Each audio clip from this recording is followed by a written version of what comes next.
Welcome back, everybody. We're going to be trying to stream here. We had a little bit of problem. I think maybe I've got lag with my connection, so I'm dropping frames. I don't know. Normally it's not a big issue here, but let me try it again, see if we're okay. We've got to bring the camera up. Probably just lag on my internet connection. I don't know.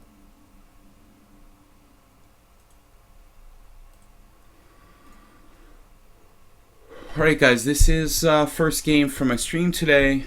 We're playing Mule Skinner. I decided to play I'm streaming really slow here, guys, so if you wonder, FPS is really slow. But it's not a high-res video game, so I think we're better off streaming slow than not streaming at all. F6 here. Unusual move, bishop g5 check. I mean, I don't know if this is theory or not.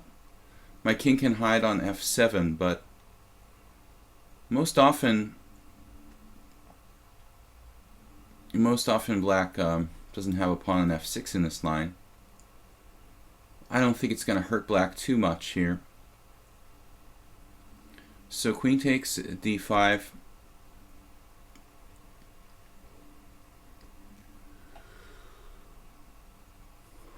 We are playing our first game of the stream today. It's Friday. Let me know if anybody's here. If the audio is good. Let me check. Yeah, we should have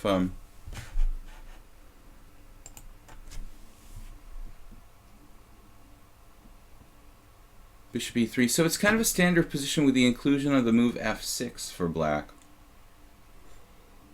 Like, in general, I don't want to put my pawns on dark squares, but I don't really think this makes a whole lot of difference. It could even work out to be a useful move for black.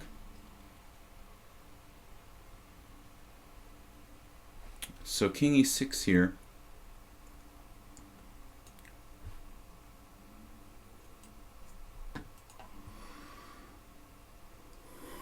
We're not too far behind as far as delay goes. There's a little bit of delay in the stream, but I don't think it's real significant. Welcome everybody, it's Friday. We're a little bit slow to start due to some technical issues, some lag in my internet connection. But according to lichess, I've got 55 seconds. Let me check. 55 seconds lag here, 39. It's usually like between 30 and 50, my ping. So that actually looks pretty standard. It doesn't tell you all the info, but okay. Rook c1. It looks like Mule Skinner actually knows this line. I don't know anybody who wants to play this variation with white. You know, it's a little strange for me. I don't know. You know, I mean, if you really like are facing a higher rated player and you really are content to draw, I can see playing this variation for white. But honestly, I find it strange, you know, that you'd voluntarily. I knew one FIDE master who used to play this line with white, but I really don't get it. Like, where are the winning chances for white in this position? I mean, like 99% of games are drawn in this variation. Bang Bang Bing and Kyria Kuspez, what's up, guys? So, I don't know.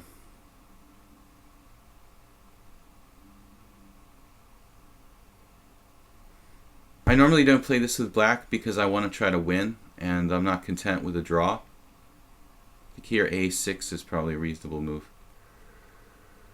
Bishop d6 also should be okay.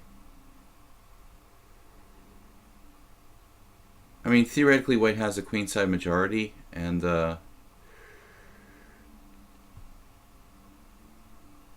king in the center, but in most of the games I've seen, it's always a draw.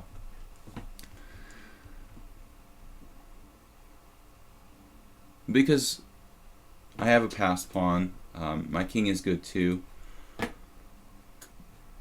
Sometimes these pawns become weak.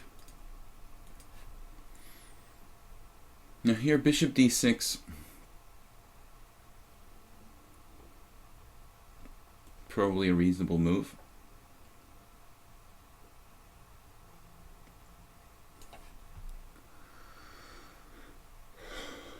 The Texas Sharpshooter. It's always good to see new people here in the stream. Welcome, guys. It's Friday. This is the second time I said this because I tried to start the stream earlier. I had to stop because I had a lot of lag, dropping frames with the online broadcasting software, open broadcasting software, whatever. But looks like it's working now, so that's good. Loudmouth, what's up? Another relatively new guy to the stream. Once again, like, this variation is very frustrating when I'm black. White's basically got a draw. There's nothing you can do. I was willing to accept a draw when Mule Skinner played this variation. I didn't know if he'd know it or play it or not. Well, when I'm white, I like usually avoid it. So if you're trying to win with white in this position, you probably need to play bishop g5 or some other interesting move, because honestly, knight f3, although it's a main line, it's basically kind of a forced draw after knight f3, bishop g4. At the grandmaster level, at least, this ending is really, really drawish. If you look in the database, you'll see like 99% of games are draws usually. Okay. White can create a queenside pass pawn, theoretically. It's actually not that easy to do. But Mule Skinner is certainly not worse here. So it's probably a draw with best play for both sides. White has an infinitesimal advantage. I'm not sure what the deal is with his move order in the opening. Traditionally, in this position, after queen takes b5, queen d7, the normal sequence is like knight takes d5 check, queen takes d5, queen takes d5, pawn takes d5, bishop e3. But Mule Skinner played bishop g5 check, and I'm not really sure what the implications of that are. The difference here is that my pawn's on f6. I'm not sure that makes a whole big deal of difference. I don't think the fact that my pawn's on a dark square is going to hurt me real badly here. And, well, we've always got f5 for our king. This is more active than going back to d7. These pawns could potentially be a problem for white, so he has to take care with that. Also stopping f4. But it's hard for me to attack those pawns at the same time, so if white is a really huge endgame expert, I mean, you know, he can probably beat some weaker players with this position. He's got to be a really, really technical expert, though. My old friend, who played in the World Senior Championship now, Bill Kelleher, he was a USCF Senior Master, IM strength player. He used to play this for white. I recall some games between Kelleher and Hurtan in New England when I was really coming up as a master, and these guys were both like strong senior masters, and they would senior masters like US rated over 2400. These guys would both like ultra strong FMs who were IM strength. These guys would play this position. I remember these guys playing this line once. Of course, it probably ended in a draw. B3. I don't really know what I'm supposed to do here. Bishop A3. Bishop A3. Rook takes rook, rook takes rook. Looks like a reasonable plan for black.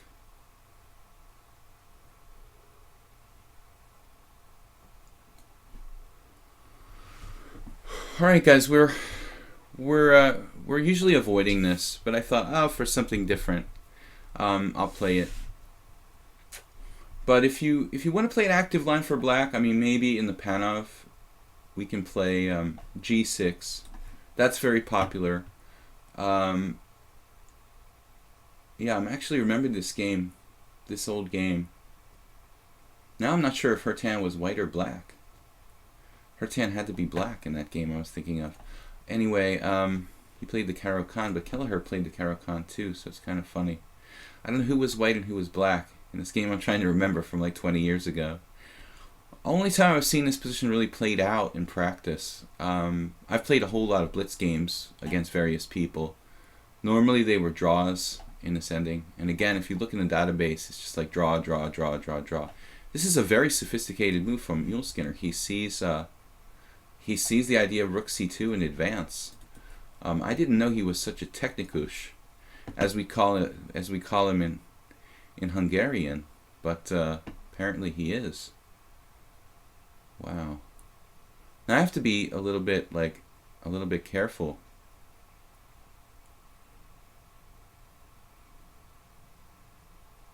King e6 will drop a piece here.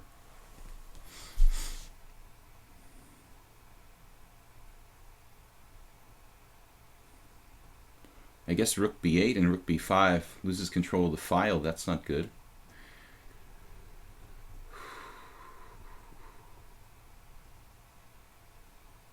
Maybe just putting my bishop on a sensible square would be the way to go. Where's a sensible square? f8 or something? I think that's a sensible square. Bishop f8. May seem like a strange square, but I have a very specific reason for putting the bishop on f8. This is the reason. Wow. Muleskinner with the endgame technique. We've never seen Muleskinner coming with the heavy-duty endgame technique before. Really.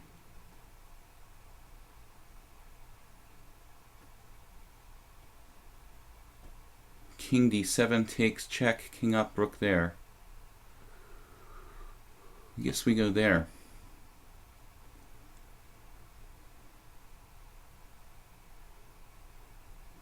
Well, that allows us some counterplay.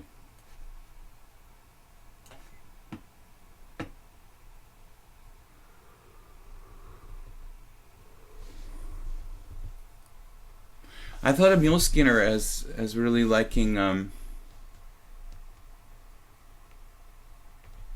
closed positions, but he's revealing his true self as like an endgame technician. Bishop d6 looks like it will hold for black here, but I'm just barely holding on.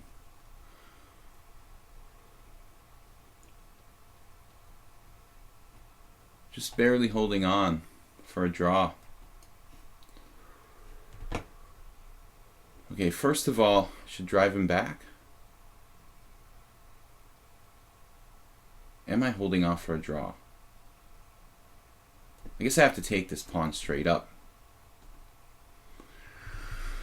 If I check him back, he defends his pawn, and then I'm actually in trouble. So it's important to play this first. Now, black is hanging on. Yeah, I need to defend actively. Maybe check now.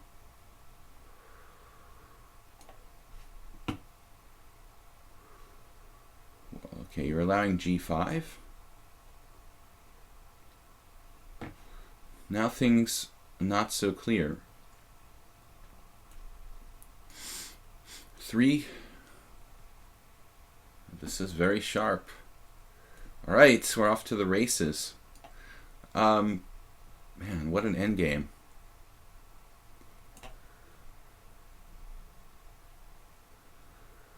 Classic. I'm a little faster. I don't know if it's enough, but wow.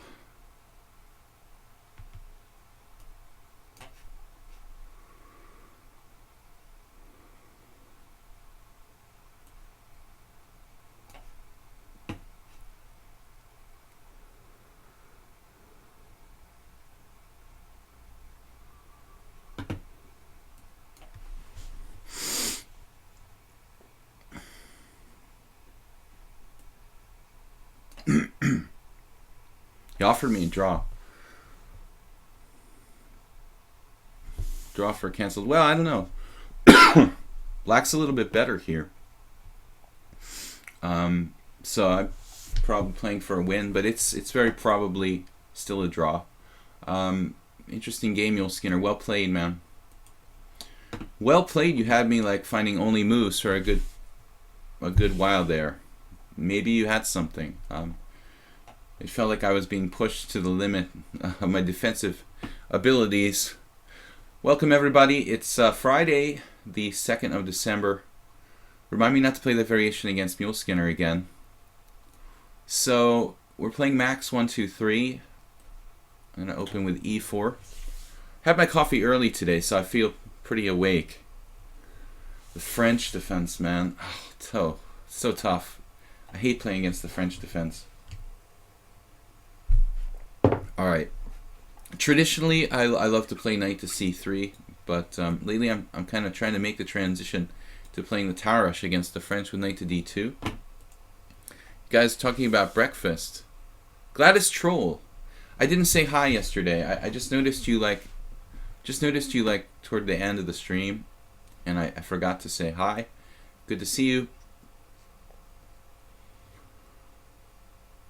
Alright, so here we go into, I think, the most interesting, maybe the most interesting variation of the Tarash. We've had a number of games on the stream in this line against Kyria Kospez, who's actually here. He likes to play this with black. I had a book, what was it called? Like Play the French or something by Watson, John Watson. I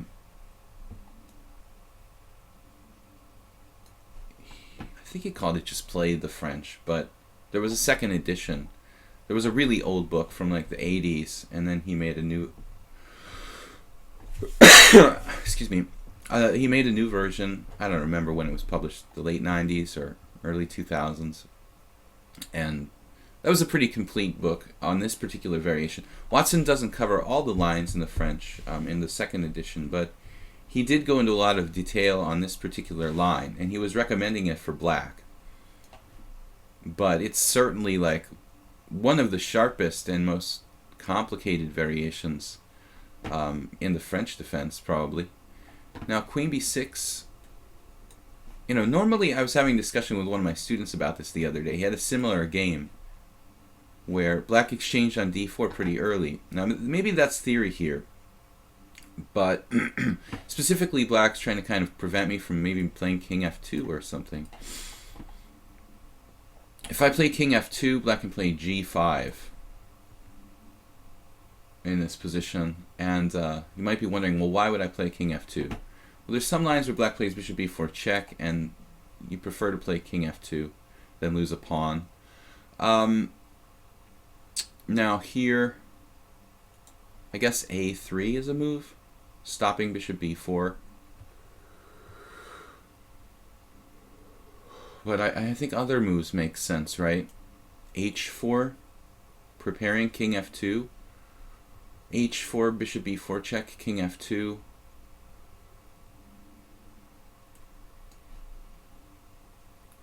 Let me refresh the stream here. Nobody's sending any chats into the Twitch stream. Actually, we haven't seen our moderator here today. This is a useful move on many levels. It restricts black, it stops g5, activates my rook, gives me attacking prospects with like rook h3, rook lifts later on. The knight can advance to h3 behind the pawn rather than blocking it. So there's really, you know, there's a ton of reasons why we want to play h4 in this kind of position. It's a general space gaining move in many lines of the French, like the Widower. You see attacking players like Shirov and Morozevich like playing h4 at pretty much the first chance they get in many cases. You have a space advantage on the king side with e5, and that's my side of the board theoretically from a strategic standpoint. So I think this is the right idea for white. We don't want to play bishop d2, drop the pawn, as I was talking about. Knight takes d4.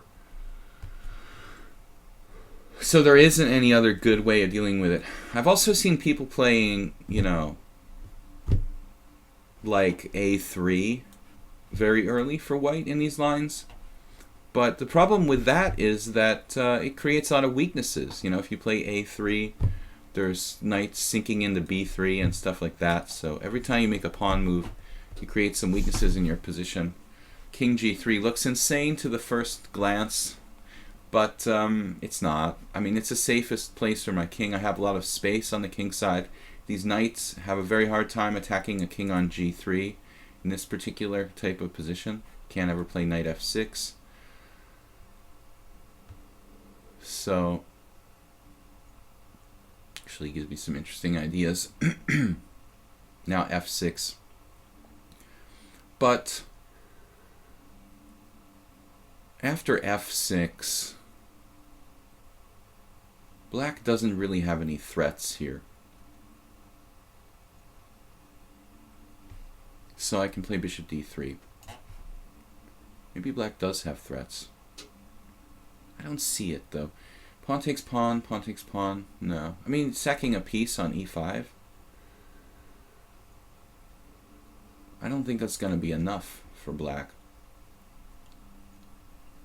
Max 1, 2, 3. Okay, now we've got to at least take a look at bishop takes h7 check. I don't think it's going to work here. Bishop takes h7 check, king takes knight g5 check, king g8, queen h5, knight f6 unfortunately he has there. So we have to take back on e5.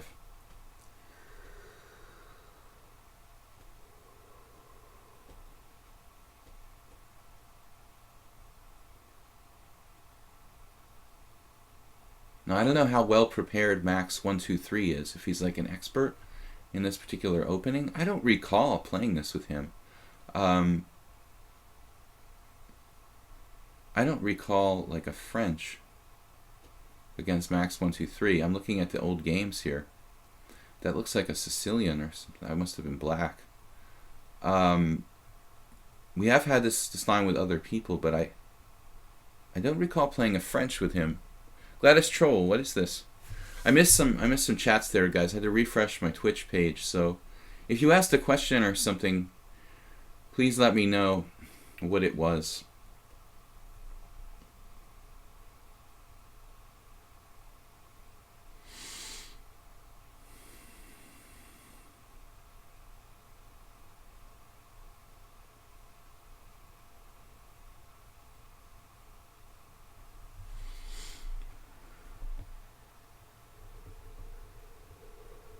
We do have a time advantage, Magnus style. You guys see the rapid match against Karyakin. The time use was like unbelievable. Like Carlsen, he would right out of the gate have like a 15 minutes to 5 time advantage in every game. I actually told a story before about how I played Magnus in a rapid tournament, and it was the same thing against me. He was like, it wasn't really the position that was the problem. He was just so far ahead on time. By the time we got to an end game, it was like 5 minutes to 1 or something like that, and I just couldn't possibly find the best moves that I needed to find with this like crushing time advantage he had. So he's been doing that for like a good 10 years now, just playing rapid chess so fast that he builds up this like massive time advantage. Anyway, Karyakin, poor him, he blundered in game 3 in a drawn position. Like he had one move and he just didn't see it. It was pretty obvious too.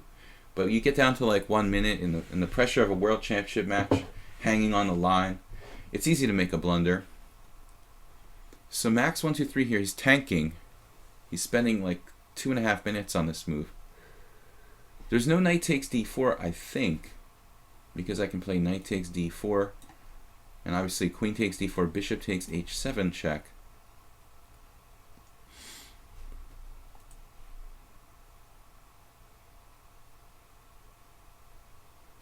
We do have very strong threats of bishop takes h7 with an attack here.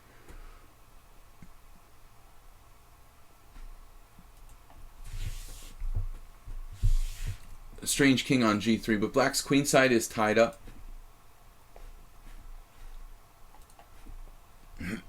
We have a lot of challenges. 4 challenges. Kyriakos, Loudmouth, Shryan M, and Crazy. Guys, excuse me if I cough and sneeze. I'm suffering from a little bit of a cold, so. Knight takes d4. You know, I thought it was interesting to try the piece sacrifice knight takes e5 here. Maybe it's not enough. Knight takes e5, pawn takes e5. Knight takes e5. I guess it's not enough. Knight takes e5, pawn takes e5, knight takes e5, queen f2 check, king, yeah. Knight takes e5, pawn takes, knight takes, yeah, it's not enough. Queen f2 check, king h3. I guess I just play king h3 and I like get away. Alright. So knight takes d4. This is maybe a better way of doing that. Do I try some crazy stuff like bishop takes h7 check? The problem is, well, maybe that's a good move. Bishop takes h7 check. He could ignore it with king h8, which would be kind of problematic, I think, for me.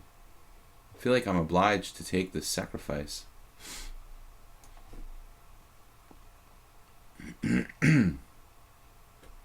Alright, so he does the piece sacrifice kind of a different way. I mean, I think that black is trying to get at my king. It's very logical. But I do have bishop takes h7 check. King takes h7 check. That's a good way to lose my queen, I guess. Queen h5 here. Well, I mean, whatever I do, he's going to have a skewer on my queen. I can't grab the knight on e5 with my queen. So it does appear black has very serious counterattacking chances here. I'm gonna have to be super careful in this position.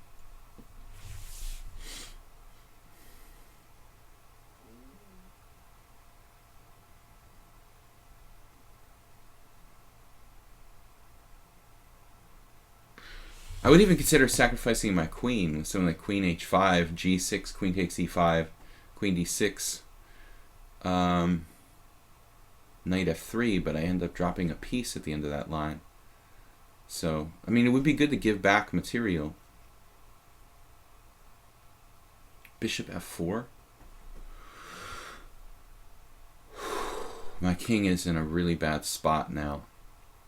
That's a fantastic piece sacrifice by Max123.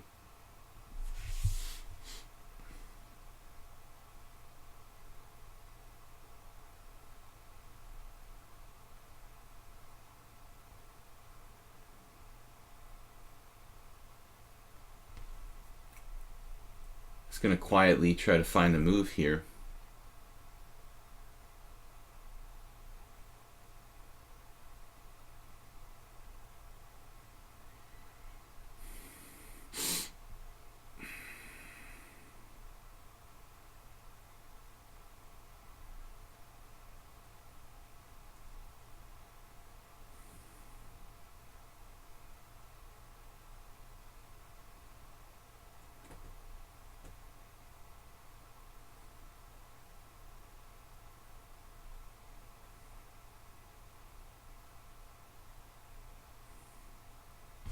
I don't see any good way to move my king or deal with the threat of bishop to d6.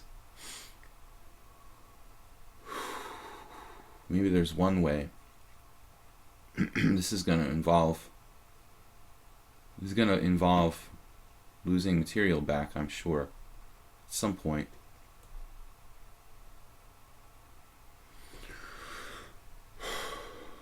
I don't really have a better idea here. I'm not sure this is the best.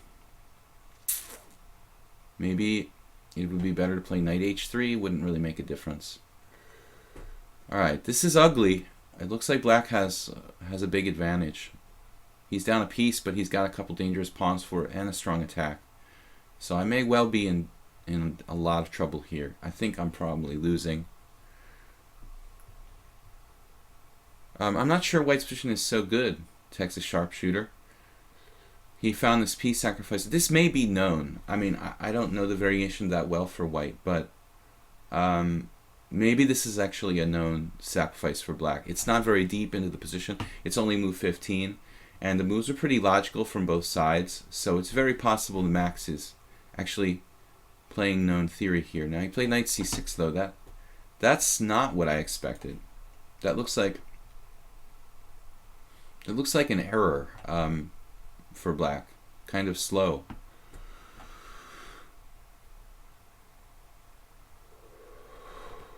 Should I just take? I mean, one would assume taking queen h4 check is almost, queen f2 check is almost mate. I just realized. So if I take queen f2 check, king h3, e5 check, it's really scary. So better not to take, find a different move. But what about like knight back to f3?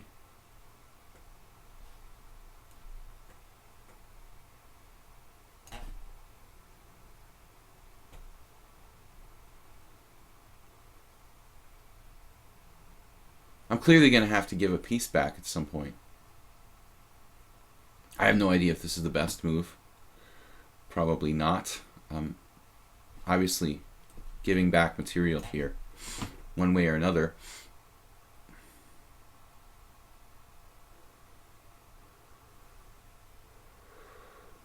Wow, bishop there, queen there.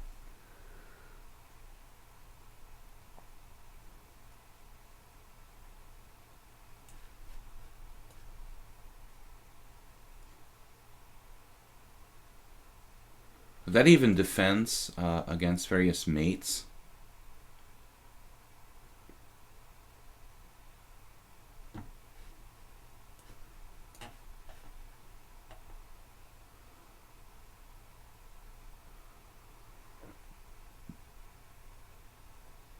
Queen c7 even defends laterally.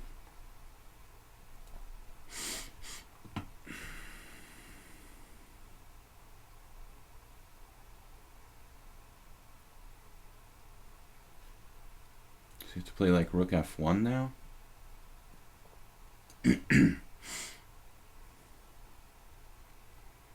Black's up a pawn. Recommend e5. How does black make progress here?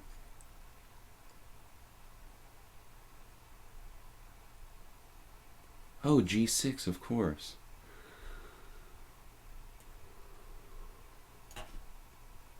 I just dropped material. Whoops.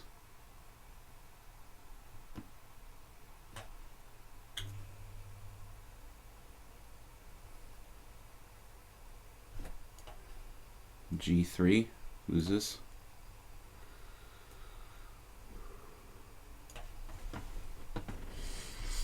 Max playing unbelievable game here.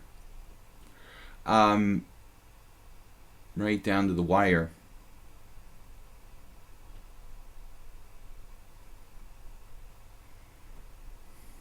Very calm, collected. Queen g4 is a big mistake.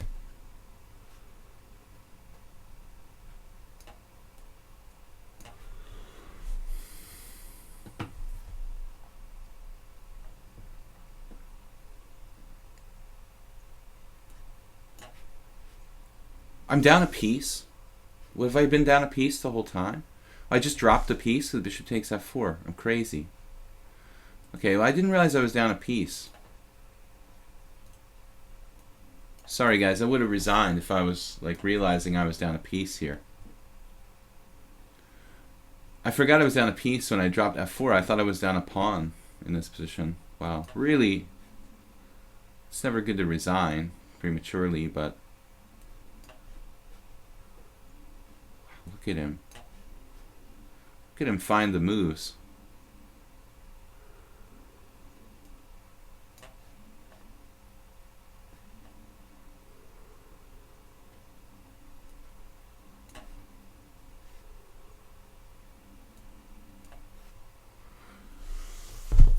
Not really a good game by me. Sorry about that, man. That was a terrible swindle. You played an unbelievable game. I mean, I really like the piece sacrifice here. After f takes e5, knight takes d4. This is just brilliant. I mean, absolutely brilliant. Maybe I'm better off. I probably just lost in this position. I mean, honestly, after knight takes d4, it's probably just lost for white strategically. Knight takes d4, knight takes e5, and I don't think that white can defend this position. Maybe there's something I can do. I was fortunate. I don't think knight c6 was the best move by black here. I mean, it feels like black should have something much more direct. Bishop d6, or it's not that easy. I mean, maybe I can stick a knight on f4. But I was suspicious of knight c6. Anyway, man, fantastic and entertaining game. You deserved it. Loudmouth 2138. So you guys are playing some good opening theory here. See, resigning is silly. Well, yeah, I mean, it's never good to resign when like both sides have less than 20 seconds, even with increment. But I would have resigned, honestly, if I had realized I was down a piece when I initially played king h2. I don't know why I thought like I was up a piece and I could give one back. Something like that. Some strange things going on in my mind, but for some reason when I dropped f4, I thought I was dropping a pawn instead of dropping a piece. It's a very strange hallucination, but I thought, alright, well, I'm down a pawn, no problem. And it did feel like black had a lot of pieces, but I was like, oh well, you know, it's just a pawn. It just feels like a piece that I'm down. Okay, so against Loudmouth, we're going back to our queen d7. This particular variation is okay for black, but I don't want to play it constantly because it gets very predictable. Queen d7, I was playing this for quite a while on the stream. It's not the most aggressive setup for black. It's very solid. The concept is to kind of counter the bishop on g2. Bishop f4, this move's sort of random, although it's not bad.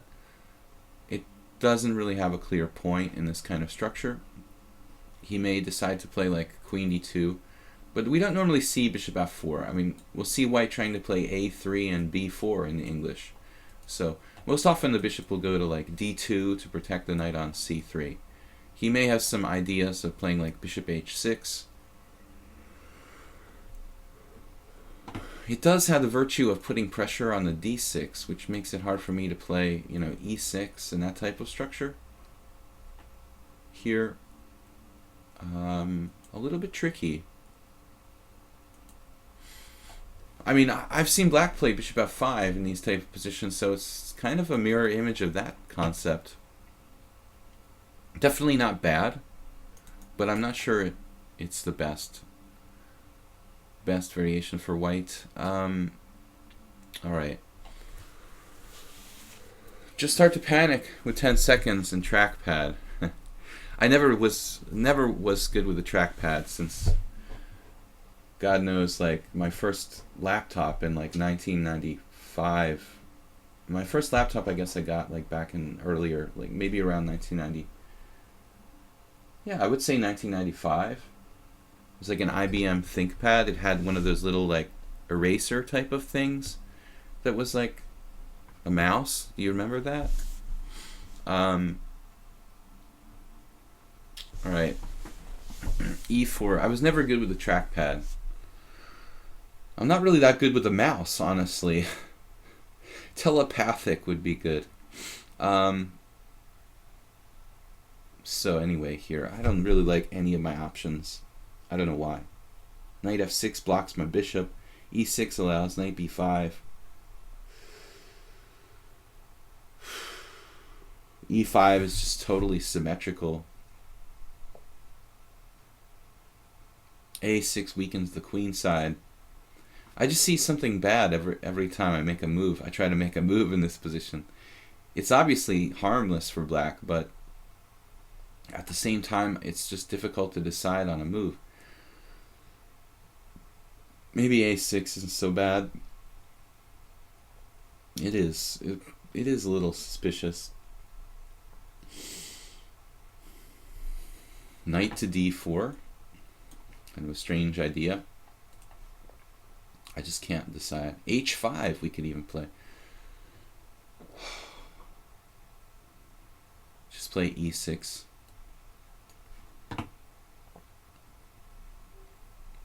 This is the smoothest move for black.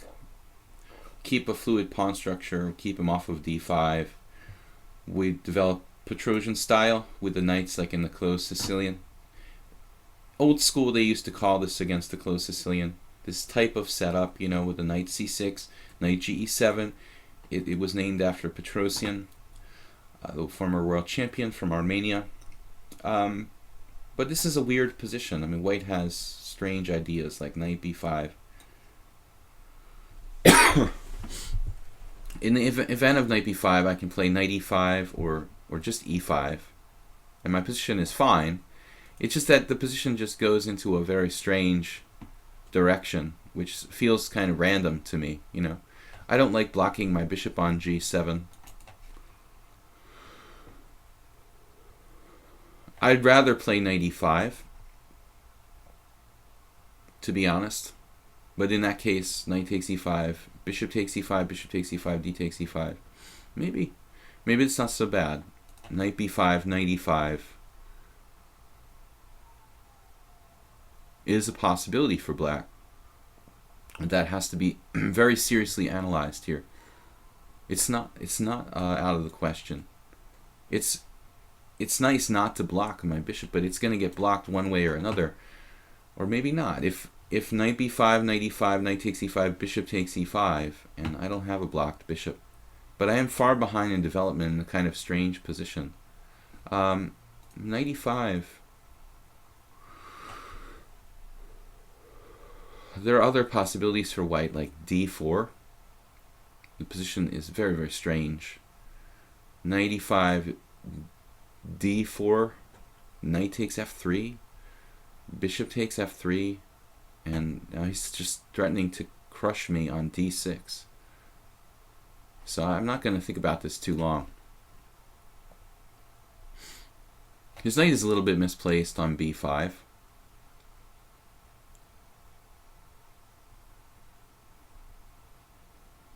His knight is in the way of his f-pawn.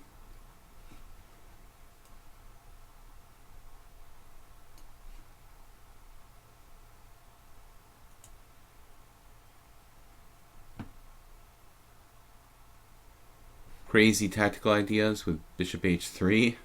Go for it.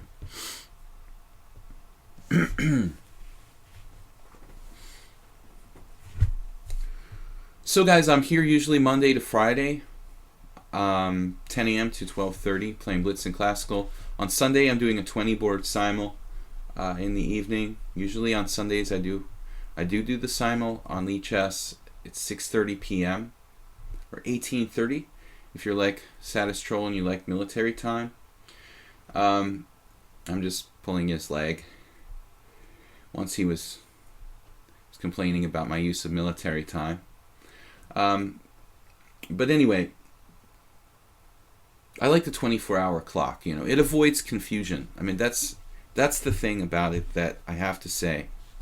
We don't have to call it military time. We can call it whatever, man. But the 12-hour clock is confusing because you don't know what you're talking about sometimes. PM, AM, whatever, man. It's 18:30.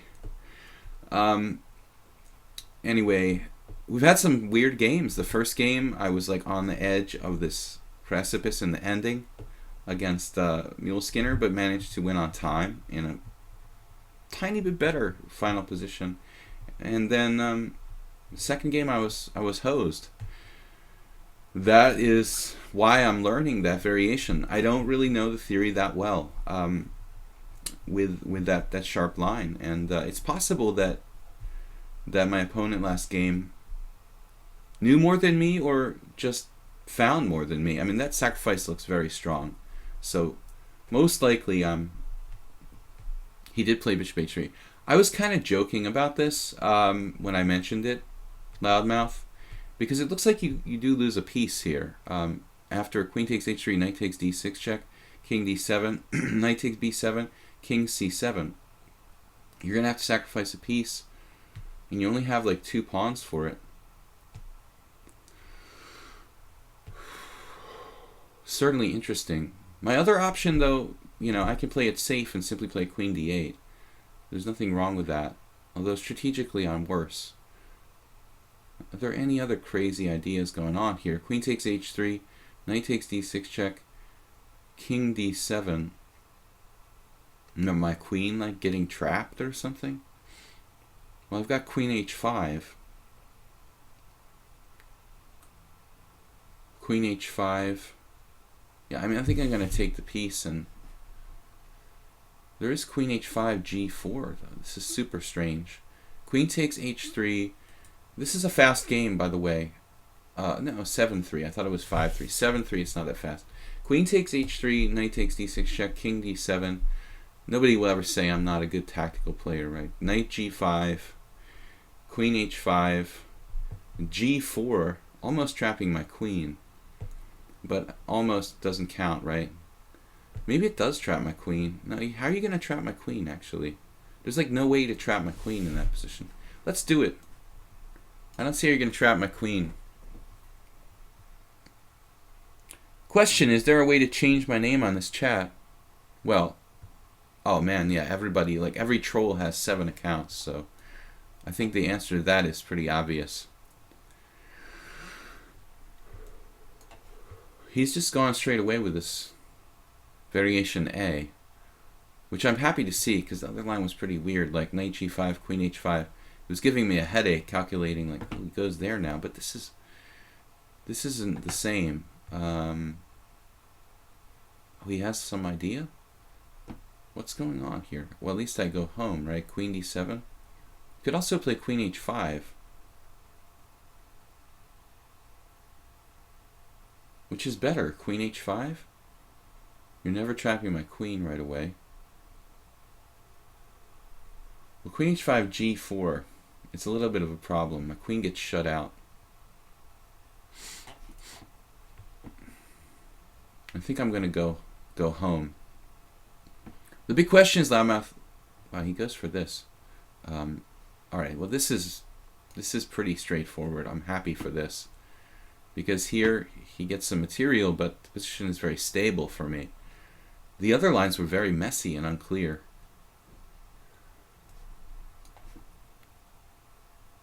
I mean, black may just be clearly better here. In the other lines, I don't know what was going on. If he plays like g4, even sacrificing a piece on c5 leaves me in a situation where my king is a little sketchy. But I think the best try was to do knight g5 right away. What am I saying?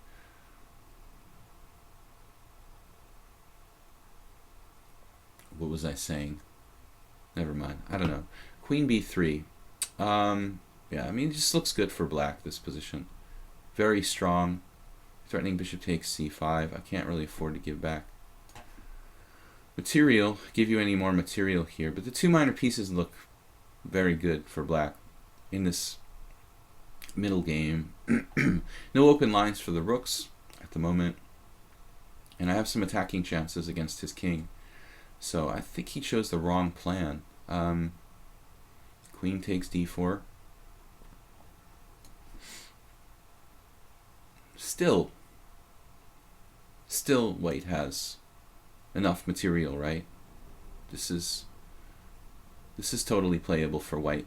My bishop's pretty bad. It's going to need to go out to h6. Slow down f4. I prefer black here.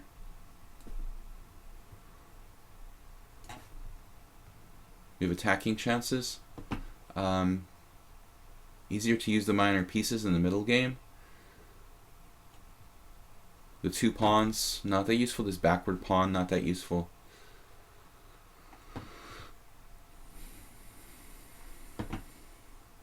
What do I do? h4 or just something else? Knight c6. Knight c6 looks good. Want to get all the guys in the game. And a5. Don't like b4 too much. You're gonna have to pay a toll if you want to play b4. Pay the toll to the bridge troll. h4. h4.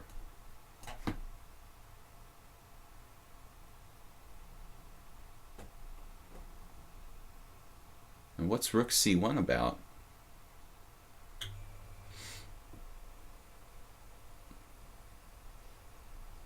Alright, I don't know what my queen's really doing there. On d4. It's getting in the way of my knight. We need to reset. Get all pieces in the game.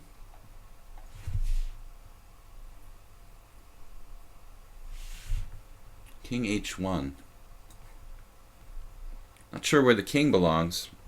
Cheveninga, what's up? Ruling Stance says, don't worry, also William has different names everywhere. Yeah, well, I didn't think of myself as a brand until like February of this year, so I never really coordinated. I never really cared to coordinate. When I was playing online poker, I mean, it's actually an advantage to have different names. You don't really want to have the same name on every site and stuff like that. But I never honestly really put too much into it. You know, I didn't intend for myself to become a brand. Okay, knight to d4.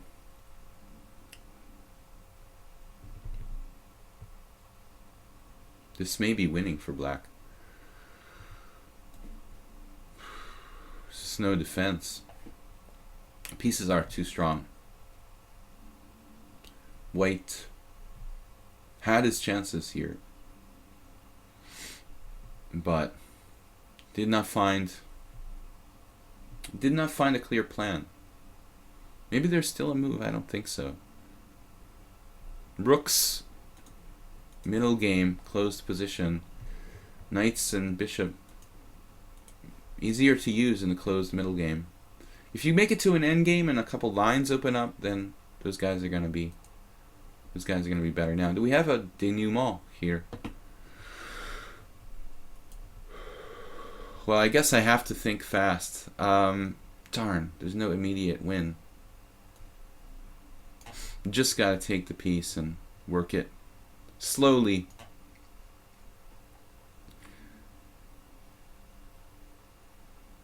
No speedy win there. Bishop breathing fire. Yep. You had that. Master had that. Trading pieces. Probably. That's alright for me. Bishop h3. e3 check first. Do I want to do that? Doesn't really matter. Wow, he's... Speedy Gonzalez with white.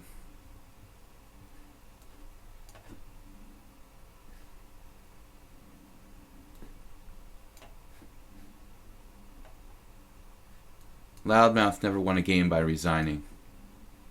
Neither did I. This looks pretty bad.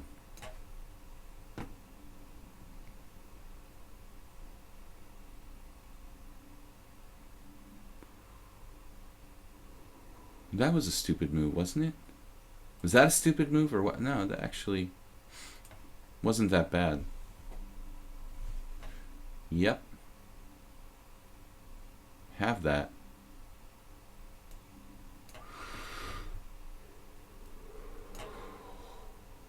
I didn't think you had time to make that move, that defensive move.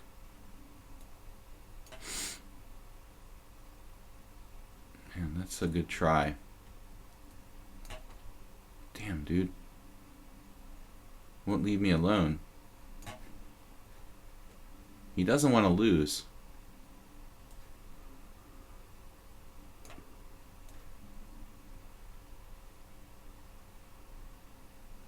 I don't want to trade rooks here. That could get a little messy.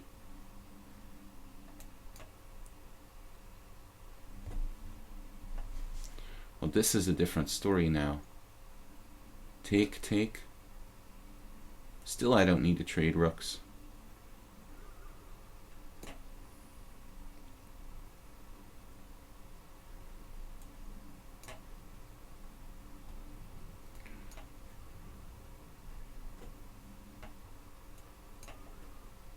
Got it under control finally.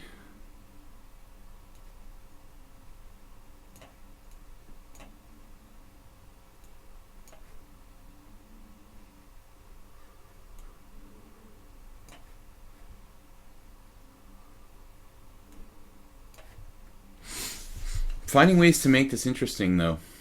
No?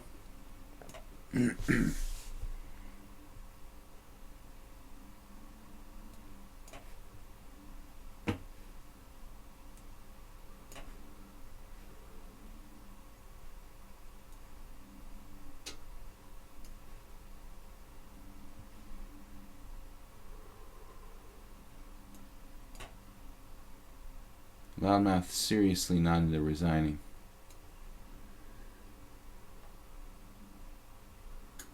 Alright. Got you on the run now. I know what I'm doing now. I'm an expert in this position. Got you in my sights. Rook and 2 connect past pawns. I'm like a world-leading expert in this. Alright, that was a fighting effort. Another weird opening. Every single game, I don't feel like I've really shown a very masterful understanding of the opening. Though if you guys ask me, how many countries have I visited? Well, your passport must have many stamps on it. Not recently so much. I mean, before when I was playing a lot more, quite a few. But I mean, I don't think that I'm actually, in terms of like professional chess players, I don't think I'm like in the top 10 percentile in terms of countries visited. I have a lot of friends who've like been everywhere. On Sunday, I'm going to play my friend Attila Sebe, Grandmaster from Hungary. And Attila Sebe has been, he's probably been to like 50 different countries. I mean, I don't know, man. I've probably visited like less than 20 countries. Sebe has been to like 50. Oh wow, cool. Bishop f5. It's the Baltic defense. That's cool. We haven't had a Baltic ever on the stream. Sorry for my wonderful cough. Bishop f5 is a move that was popular like in the 90s.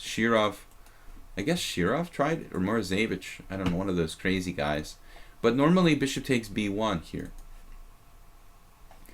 Bishop takes b1, queen a4, queen a4 check, and then so on. Knight f6 though.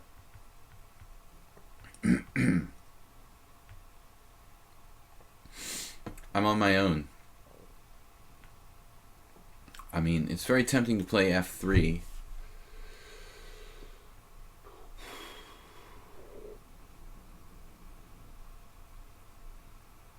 It looks like after f3, he probably has to do it anyway. Bishop takes b1. But in that instance, he's induced me to play f3, and then... I mean, obviously, like, we can play other moves. But I'm thinking, like, knight to c3...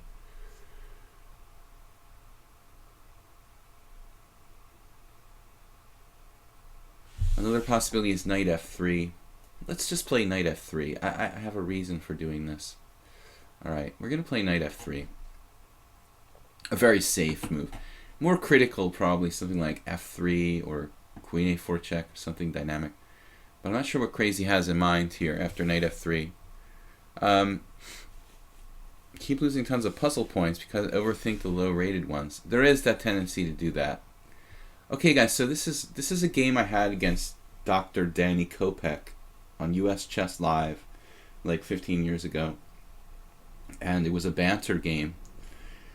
And Kopek played the Kopek Sicilian. He played a lot of weird openings. He was kind of a specialist in strange setups. But I followed the Encyclopedia of Chess Openings recommendation here, which was knight on bd2. And back in the old days, before computers were invented, when I was growing up, I mean, obviously we had computers, but no chess software.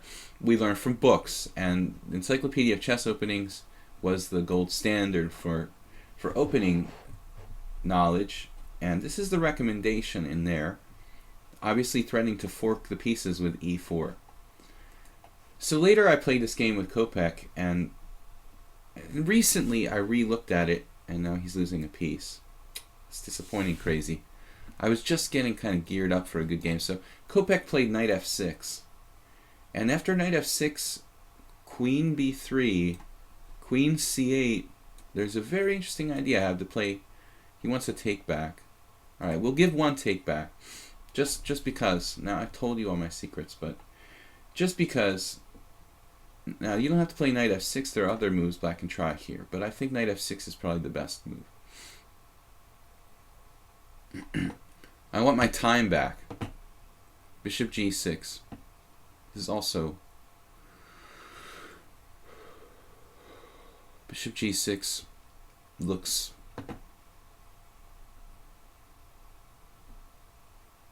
good for white, but it's not the worst move in the world. Better than h6 for sure. We will give one take back. That's our policy. Crazy here gets his take back. So knight b6 now. Knight on d2 is a little misplaced, but black's pieces are pretty misplaced as well. So what do we do? No, don't give me more time. It's okay. I was just crazy, please. Give me all sorts of time, man. I mean, the game's already taking like a long time. So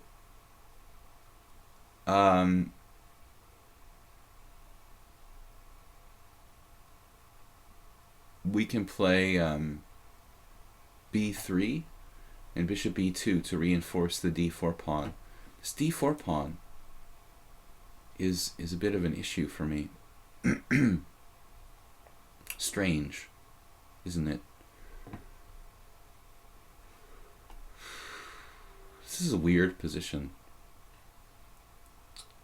Not at all convinced. But I guess b3, bishop b2 is certainly logical, as good as anything.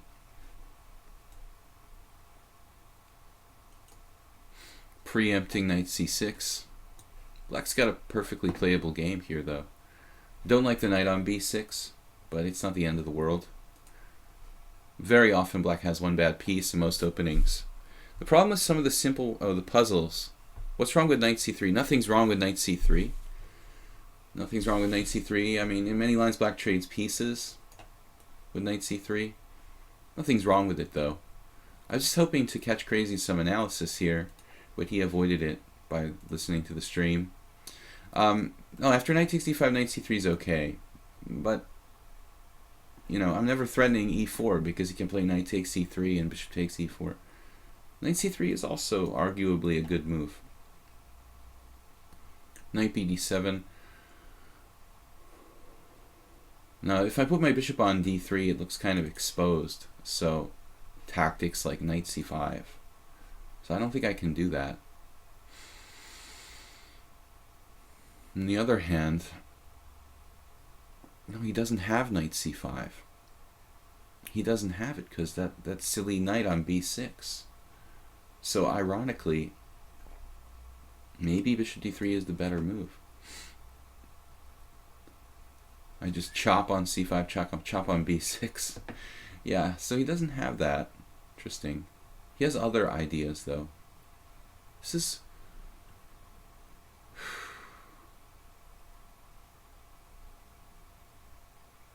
interesting. This bishop could be very dangerous on a long diagonal.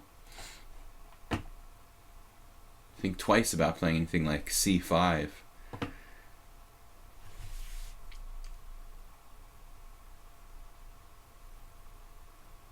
Guys, we're streaming till 12:30. You will mule now.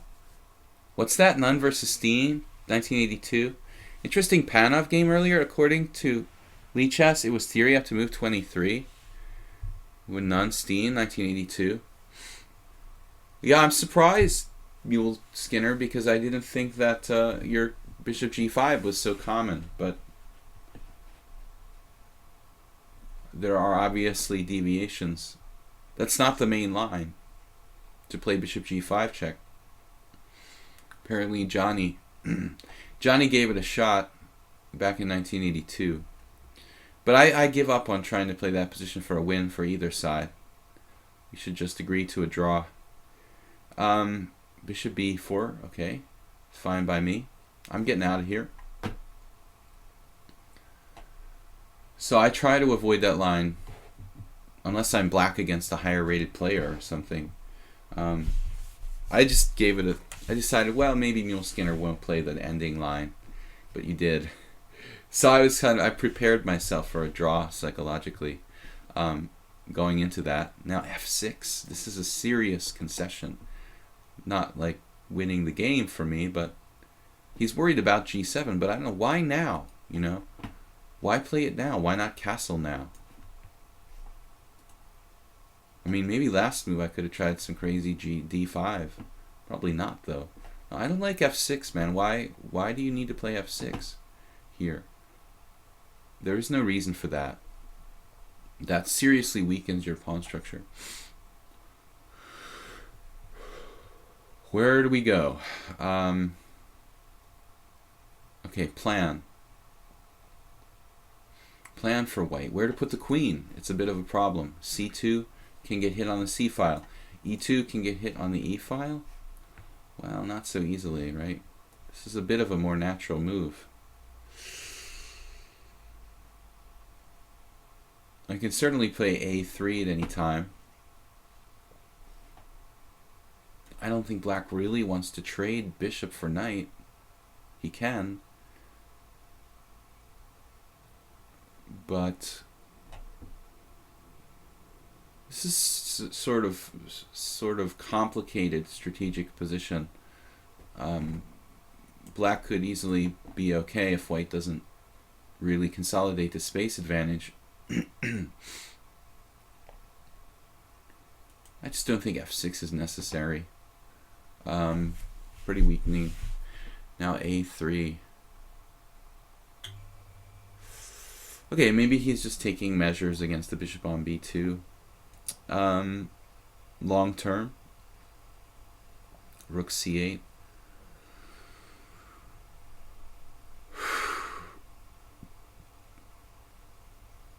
Black wants to play like c5.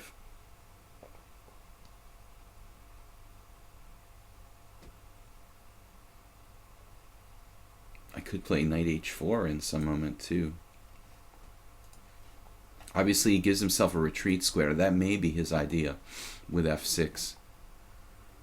Alright, whatever. I don't know. White's got to be a little better here. I've got the ideal pawn center. Two bishops. It's a closed position, though, so the two bishops thing two bishops are overrated. That's one of the biggest themes I've really been focusing on my own game lately. But bishop e7, so if b4, I don't know, knight a4 starts to look like I'm overextending myself. Knight h4 here.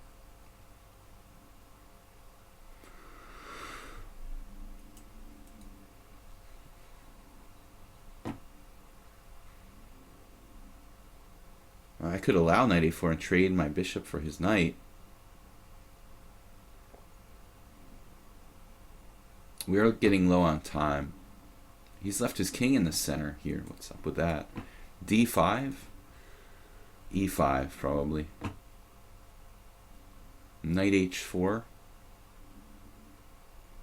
Speaking of overextending yourself, I'm tempted to play like knight h4 and f4 here. Feels like I'm really overextending myself there.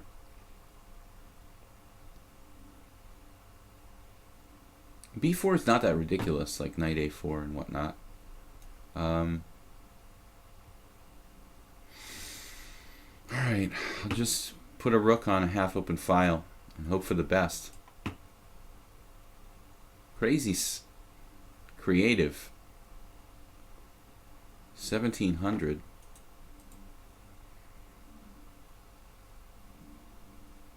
I wouldn't really trust black's position 100%, but still. His only weakness is really this f6 weakening e6. Other than that, he's kept all of his pawns back, you know, so he has limited amount of targets for me to attack. The two bishops advantage, even if I got it, wouldn't be that big. He has pawn break here. which might be good. The jury is still out on like c5.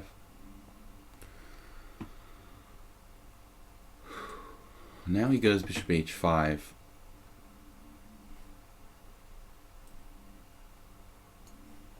This is a natural square for the queen in the Slav. Other variations. This is basically a Slav, whatever you want to call it. It's still a Slav to me. Bishop on f5 initially. It's in the Slav family of openings. But Crazy's playing super solid. Now back to f7 though. That's really most exaggerated. Now b4. And I can meet knight a4 with bishop a1. So I thought, let's go for it. If he doesn't have knight a4, we stop the c5 bid for freedom. We start squeezing. Black is starting to suffocate if he doesn't have knight a4. He waited too long here.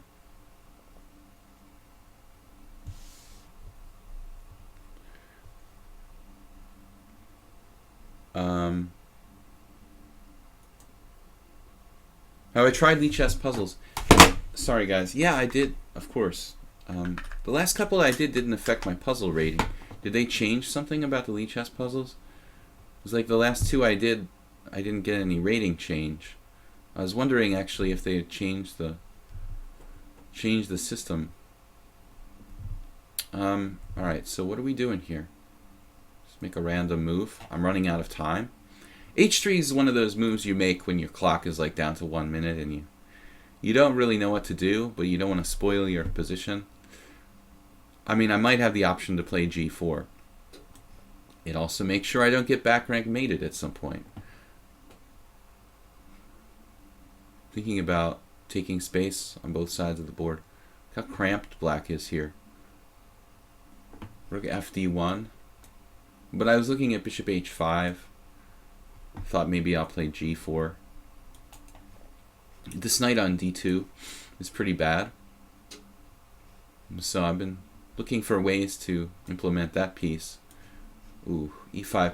Alright, so this looks like it just drops a pawn, first of all.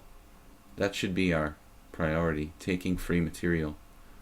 I think he's got an idea of like bishop coming to g5 though. Shouldn't be enough, comes to mind. Alright.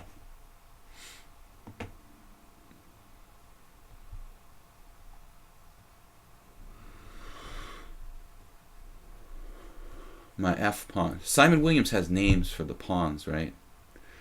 I never really watch him, but I was listening to a friend talk about his stream or whatever. He actually gives the names to the different pawns. Weird guy. But he's sympathetic. I actually know Simon from real life because I did play with him a number of games, blitz and classical. Okay, bishop takes e5. We're taking the pawn. We could also play knight f3 here. Maybe that's interesting. And knight f3 is good as well. I think my intention though was to do this. Trust your instinct. Crazy is 1700, but he's got a 2 minutes to 15-second time advantage here. Very interesting position. No weaknesses. His only weakness just dropped off, but other than that, he has no weaknesses. Now, bishop g6, what does that do? I have no idea. We're going to lose on time, though. Well, I was planning on playing f4 in any case, so we might as well just play it straight away. I don't like the lineup of my king and queen on this diagonal, but he has no way to exploit the king and queen. And we are winning with the 4-on-2 kingside majority. Should be lights out long term. Very powerful pawns on f4 and e4. If he doesn't have any sort of tricks, black is lost. But unfortunately, I don't have names for the pawns. we'll have to leave that to Simon. Man, what is going on? No time. Dude's gonna flag me.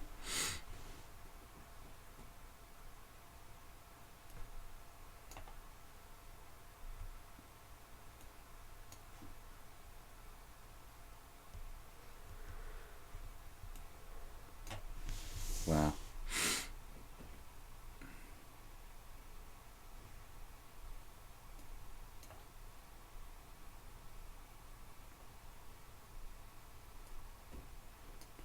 Very, very powerful bishop on e5.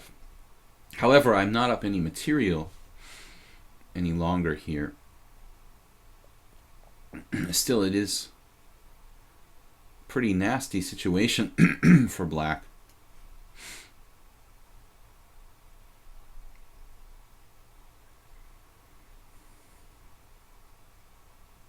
Man.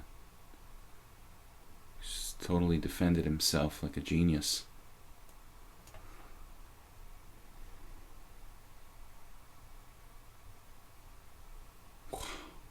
Crazy. Stronger than 1700, in my opinion.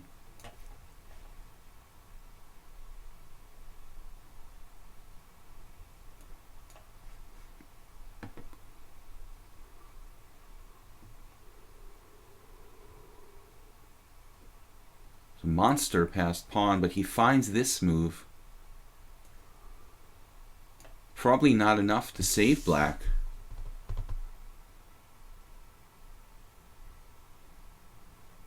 Managed to win a pawn. Obviously, this is a very difficult ending.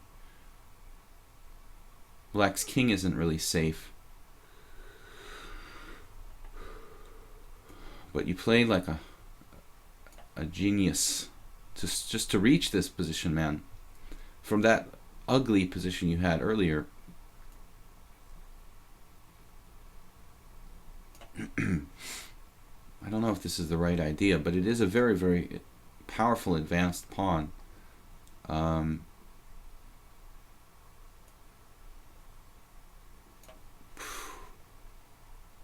don't know what to do. 5 seconds.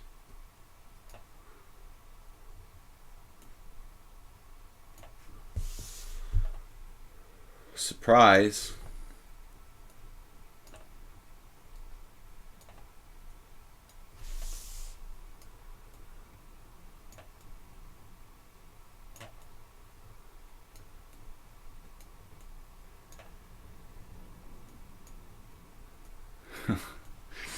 Got you.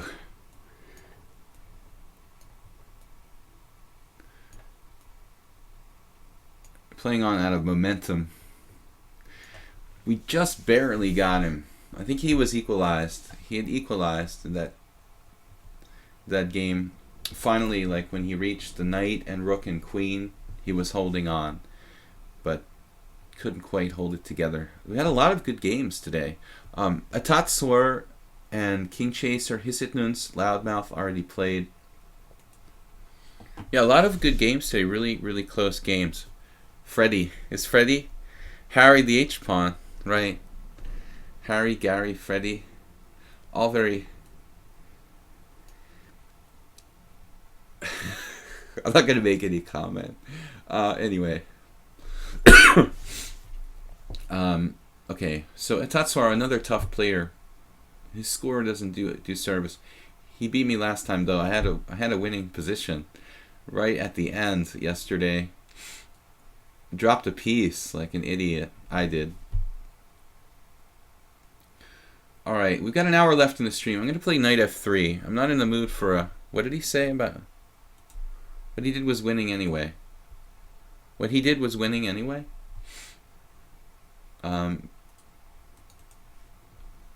That was probably just a draw. If he plays some accurate defensive moves there.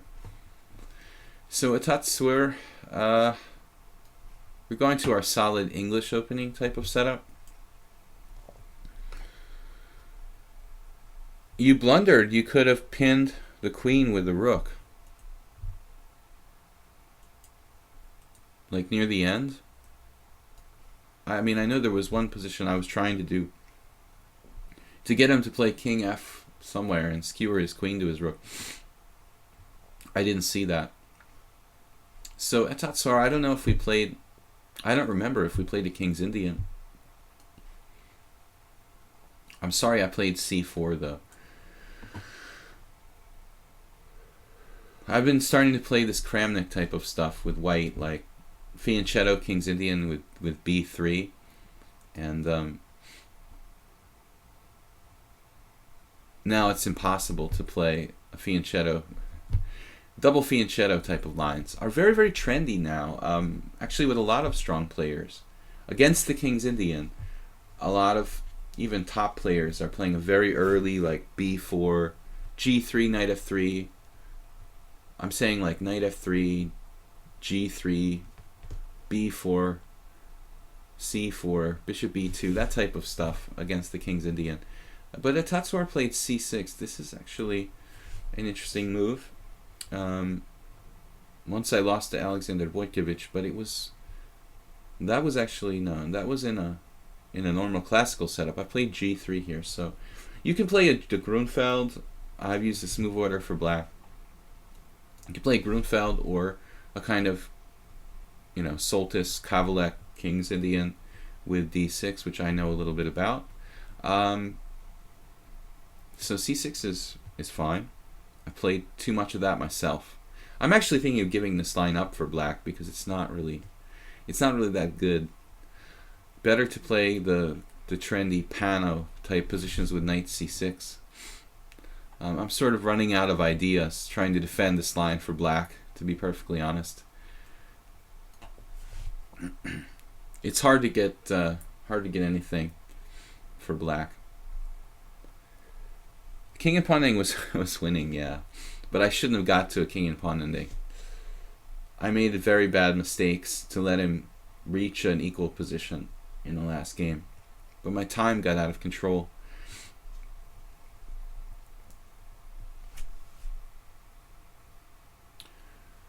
Now we played knight bd7. It's always good to see that.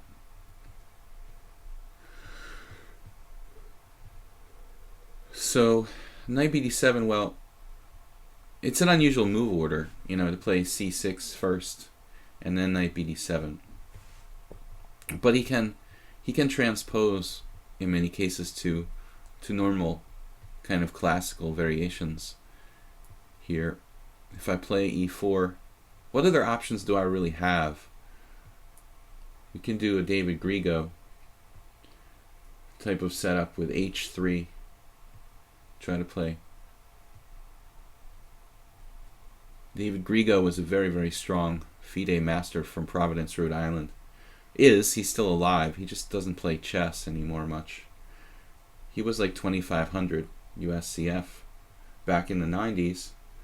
Another IM strength player who never got the title. He's an opening expert. Played very sharp stuff like the Botvinnik variation of the Semi-Slav. And he was an expert in Fianchetto King's Indians. Yeah, I thought we'll try something here with a Grigo type of variation. Can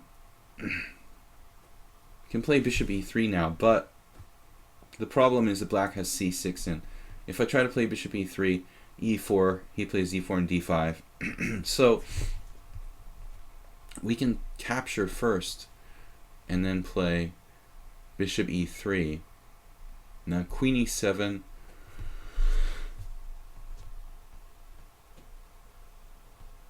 Queen e7, queen c2. Perhaps something like that. Black has time for like knight c5. I'm not sure that's really that good for white, theoretically. I have to talk to Grigo himself. Pawn takes pawn, bishop e3, queen e7. Maybe it's not so great, so we'll transpose back into the main line here. I have to do a little more research before I venture with pawn takes pawn there. I mean, it's not a move that's like, it's not a move that's really strategically good. I don't normally want to play pawn takes e5. Now knight e8, black shows he's not theoretically prepared here. In general, when there's tension in the center, it's not good to pull pieces away from the center. So this kind of maneuver is okay when the center is closed, but if the center is not closed, it's usually incorrect to play knight e8. However, in reality, you know, in the heat of battle, I mean, it's often difficult to exploit this type of thing over the board.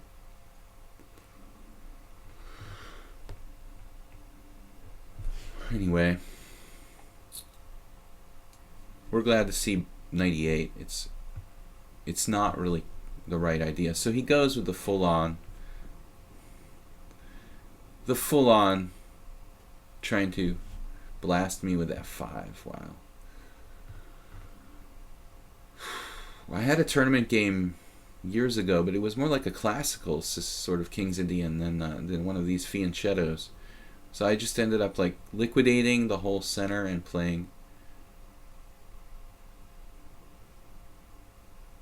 This is actually Queen d2 looks. Queen d2 looks like a solid move just to kind of keep the pressure on without releasing any tension. But I don't have a problem with pawn takes pawn either. I'm a little concerned about like queen e2, pawn takes, knight takes, d5. Maybe I should take twice and play queen d2. Play against the hanging pawns. Tatswar has a lot of time here. Time advantage. Queen d2, e4 actually. Queen d2 looks pretty good. I'm not afraid of e4 so much. Can blockade, but all right.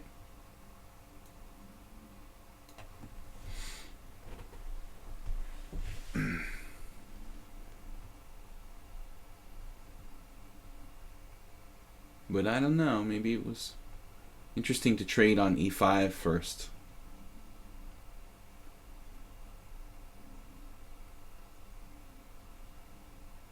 This is going to get to be like a very closed strategic game in some lines. If you could play exactly like any IM in the world, who do you play like? It's a weird question, man. Just IMs? It's the strongest IM in the world.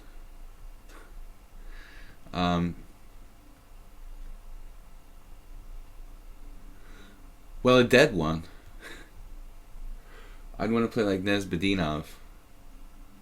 But living ones, I don't really know. It's so easy to get the GM title nowadays. I even have a chance. No, that's a weird question. Modern IMs, other than myself, I don't know too many who are very strong. But international masters in history, I don't think that Nesbedinov ever got the GM title. He was probably the strongest, one of the strongest players ever, not to officially become a GM. They might have posthumously given him the title, but I didn't think so.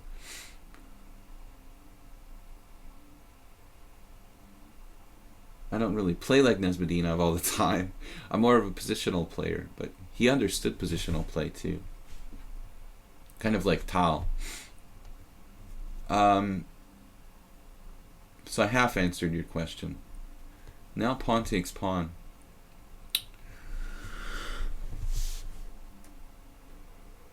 Alright, I gotta keep it simple. It's like 2 minutes, man. Think like Magnus. The hanging pawns. The long diagonal is a bit of a danger. I definitely want to evacuate the long diagonal here. Rook a d1.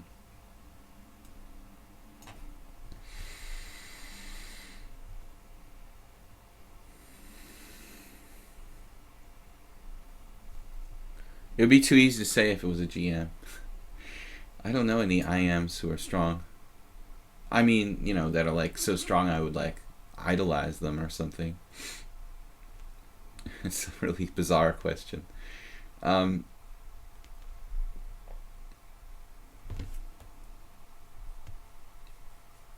lot of strong players who didn't get the GM title in the past. But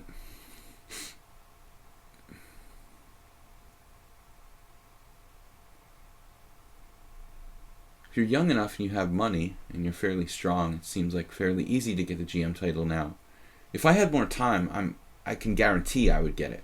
If I had unlimited financial support and basically with my knowledge and skills, if I had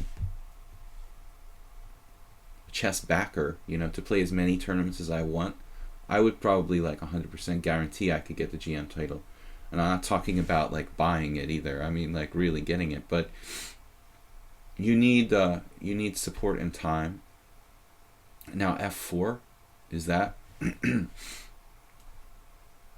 is that the idea here, sir?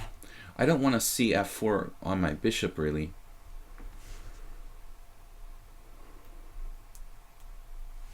We do have rook e1 in some lines. You're on my pawn.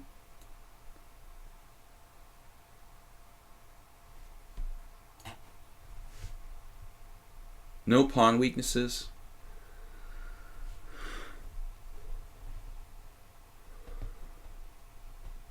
This other rook can come to the center in some variations, probably here. I control the open file.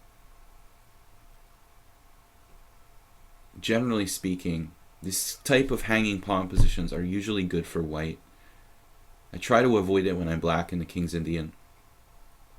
Sometimes you can't, but it depends on how you play, you know. It's very loose, the way that Atatswar played this with the early 98 and playing f5 with a center that where there's tension existing. The way he did this is basically pretty risky for black. Now, bishop h6 obviously looks like a good idea. Not the only idea. Bishop h4 is possible too. Kind of a safe move.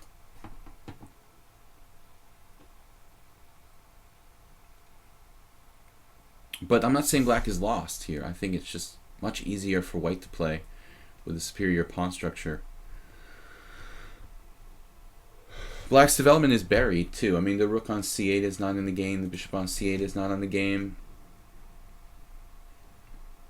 I used to try to play like this for black when I was less experienced, and you just kind of learn after a while slowly that you have to be very responsible with your pawn structure against stronger players, because they'll pick you apart.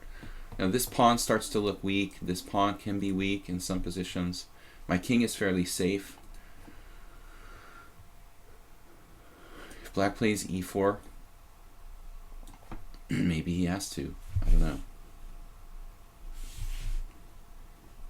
Now in the endgame, his pawns could become fixed and become a target.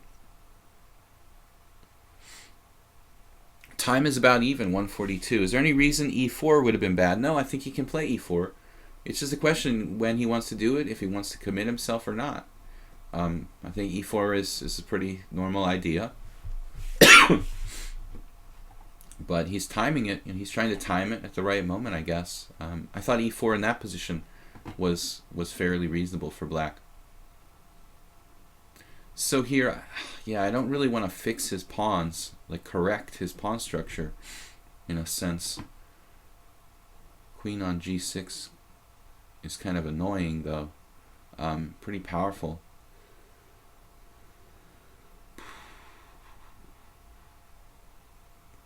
Queen h4. He's got the e4 ideas again.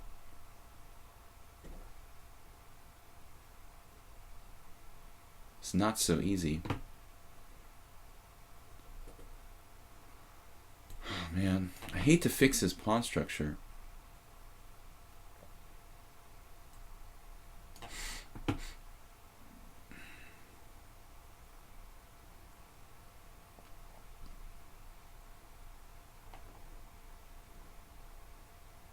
Knight h4 ends up out of play.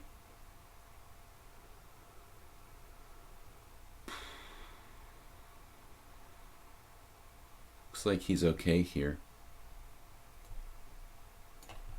It looks like black's okay.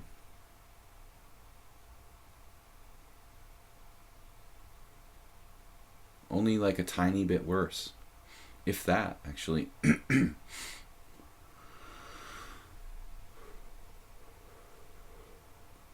I would have liked to avoid traded queens. I would really have liked to avoid traded queens there. But my time was getting really low. So I corrected his pawn structure. That improves black's position seriously. We have the open file. I expected knight e5, but knight c5 might be fine. F3. Gotta break it up. It's gotta go. This has gotta go. That pawn is, yeah, it's his whole position basically.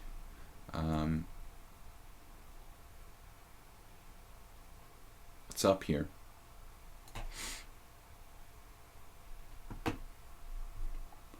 But consistently, a Tatsora plays, I would say, like, quite strongly against me. Bishop f1, anybody? What do I want to play here? Just bishop takes f3. Yeah, I don't know what I'm thinking about. All right. I thought forever on this position. This is really unnecessary to tank there. Knight c2 with a cheapo. But maybe rook d6 is much more active. Yeah. Try to stay active. Passive moves are bad. 99% of the time. Rook d2 would have given him a lot of time to do anything he wanted. And rook d6 was much stronger.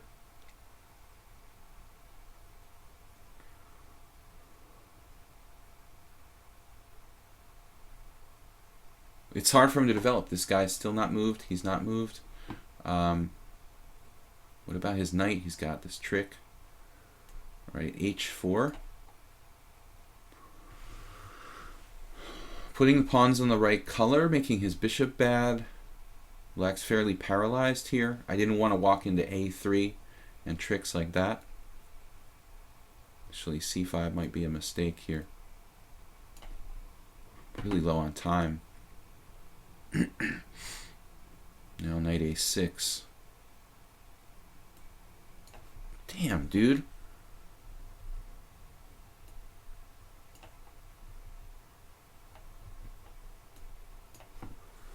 Just kind of blitzing. You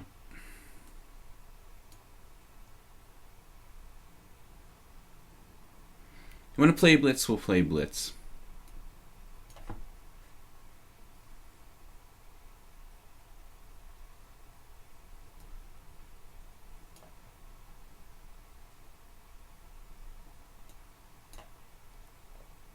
But he's playing like master strength consistently against me.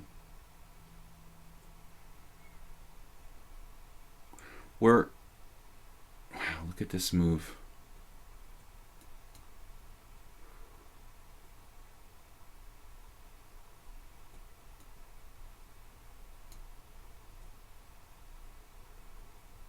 Wow, that move went into panic mode.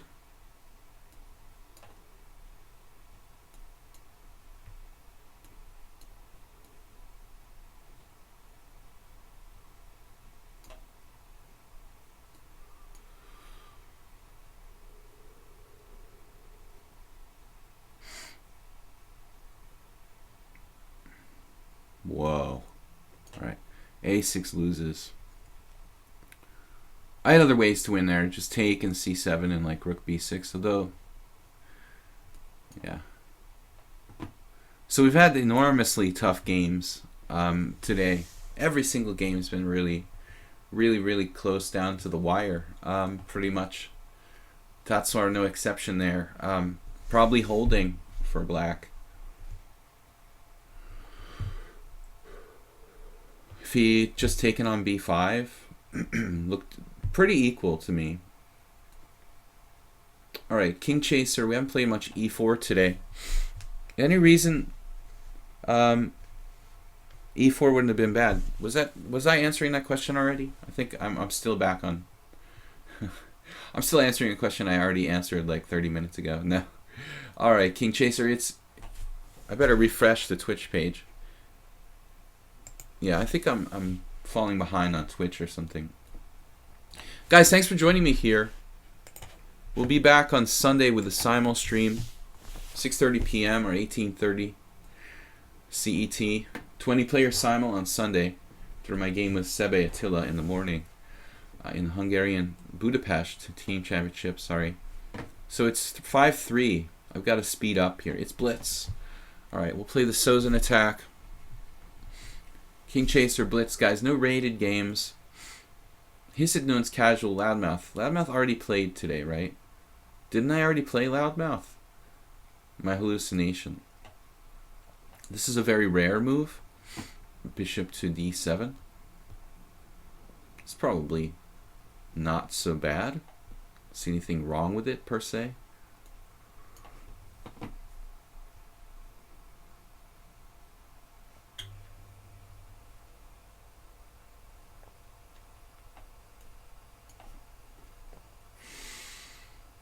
King chaser, how do you have so much more time than me already?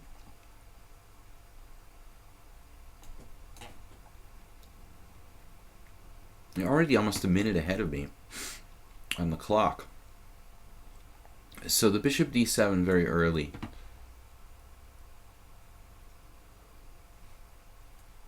We may end up transposing to some kind of normal line. Fischer-Sozin attack. F5 is possible. 5 is most aggressive, but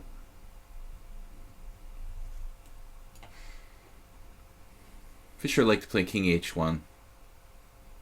Gives the bishop a retreat square on g1. Obviously the king is safer. It's kind of a standard move. I think the black can still transpose to main line, although rook c8 is definitely non-standard. I don't think it's a bad move. It's not clearly a bad move.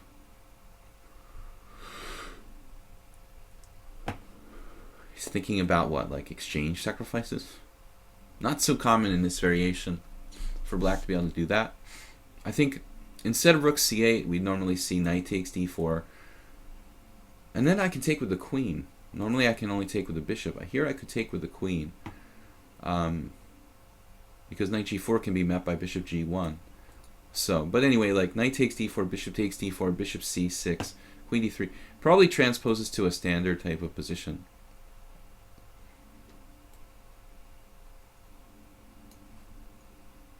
I've been playing this Sozin for ages, like since I was a kid, basically.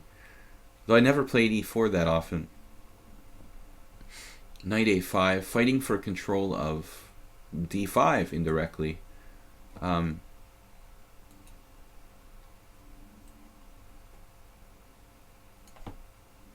King chaser, I don't know where you're from. Israel, okay.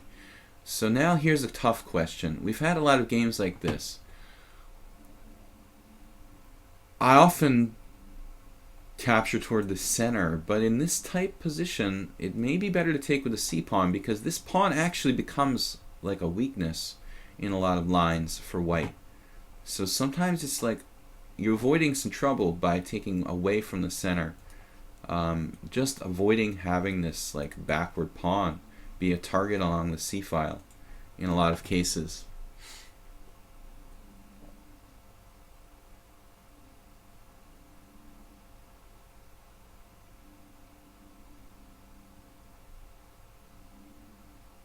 Bishop g5.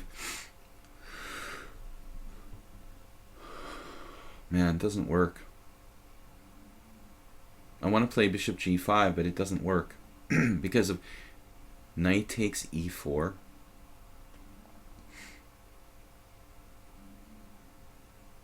Bishop g5, knight takes e4, knight takes e4, bishop takes g5. Bishop g5, knight takes e4, knight takes e4, bishop takes g5,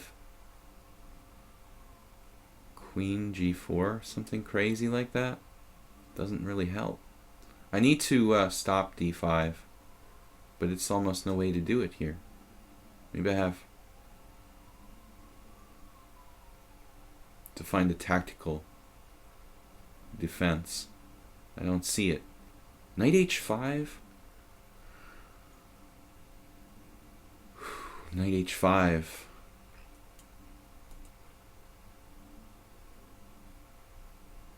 It's been a while since we played this line. Knight h5 might be the way to go. So that's another way of like fighting for control of d5. Sort of like revolving door. He plays knight a5 over here to control my bishop on b3 or eliminate my bishop on b3, controlling d5. Now I'm playing knight h5 on this side to eliminate his knight's control of d5. Typical in the Sicilian, like the entire game is basically revolving, especially in the Sozin. A typical game, like the whole game revolves around controlling the d5 square. Middle game expert. I didn't even see your comment. Knight h5. Knight. What'd you write? Oh, knight d5. I thought you wrote knight. No, we don't want to do knight d5 unless it's like a last resort. Knight d5 would be like last resort. If you have no other way to stop black from maybe playing d5, that would be an idea. But much better to keep the d5 square open, ideally, for pieces. So we want to keep his backward pawn on d6 now. Now we're in good shape. We got him. We've got him on the run, and that's a good sign. He's playing knight e8. So white is in good shape now.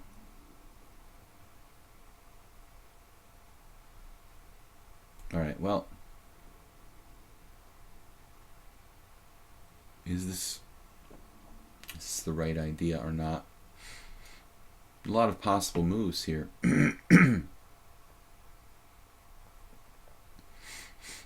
Queen f3, g6.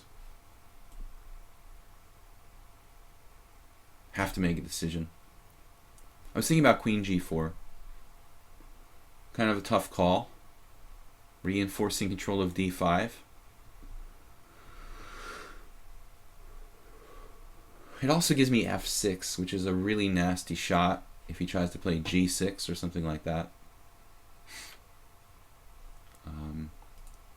If he tries to play b5, can restrict him. So here, yeah, we don't really like this. I don't really like that he got to play bishop g5 here. Maybe we're combative and we avoid this exchange.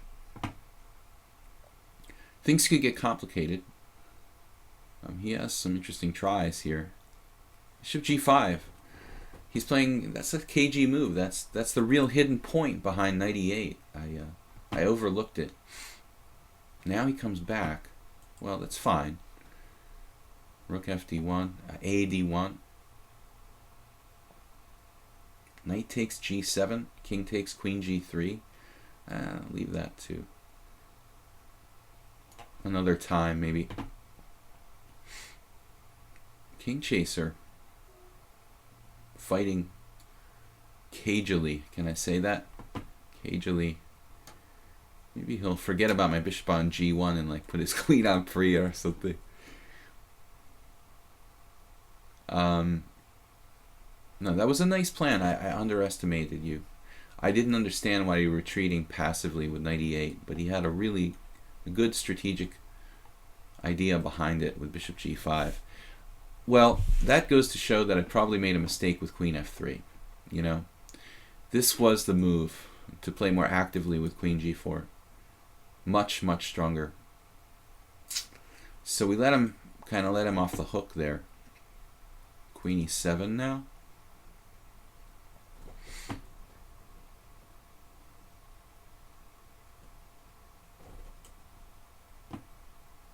Looking for tactics. I don't have a lot of time.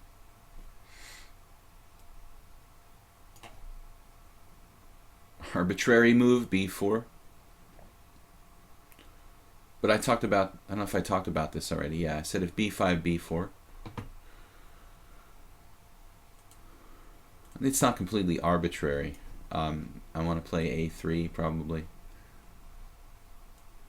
Make sure that pawn's never hanging.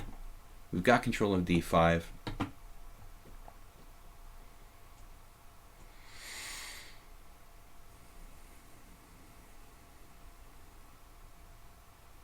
All right. Now, can we crank up the pressure? Not so easy. Where I put my pieces is pretty important here. I better watch out for queen b7.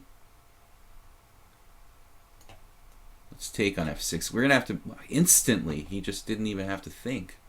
Well, that's unbelievable. Wow. He just instantly played. It was like a pre-move. He must have expected me to play queen takes f6. He pre-moved it. A rook d3. Well, what are you going to do? You're going to threaten mate on h2?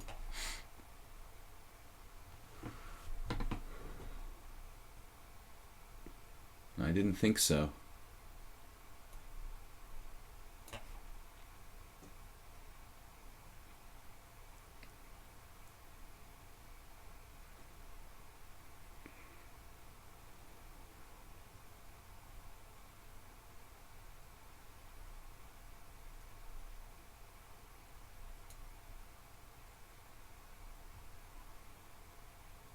How do we make progress here? It's not so easy. We're losing on time. I don't like my king on the white square diagonal. Now we can try to... wow. That is very, very dangerous. For black. Not for me. Very, very dangerous. Black is getting desperate. Oh, he has a trick. Holy crap. Did you guys see that? Did you witness that? He has like queen takes f5 if I take on h5 or something crazy. It's unbelievable. Wow.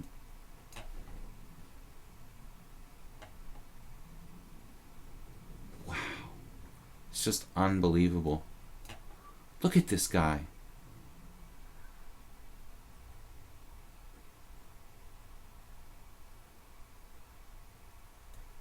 Look at this guy. Where's he coming up with this stuff? He found a defense there. What? His rook's hanging. His queen's hanging. He found a defense to g6 with 8 seconds left. My God.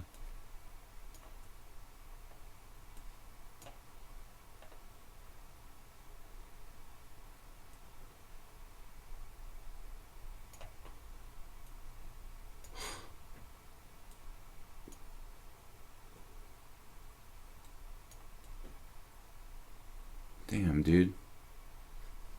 You're not messing around. He's 1983, man.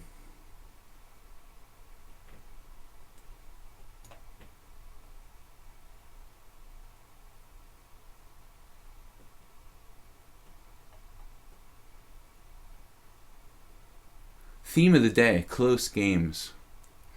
Wow. That was really a lot of impressive moves in very, very short of time. Like, he's weakening his kingside with g6, but he has all these tricks with queen takes f5 and various stuff. So I thought that was a really impressive defensive effort by black. In a position where he drifted into a worse situation. I thought, good game. Hisset Noon 7-4. I need some water, guys. Things are already very complicated. That was... I almost lost on time. Just like freezing on a couple of occasions in that game.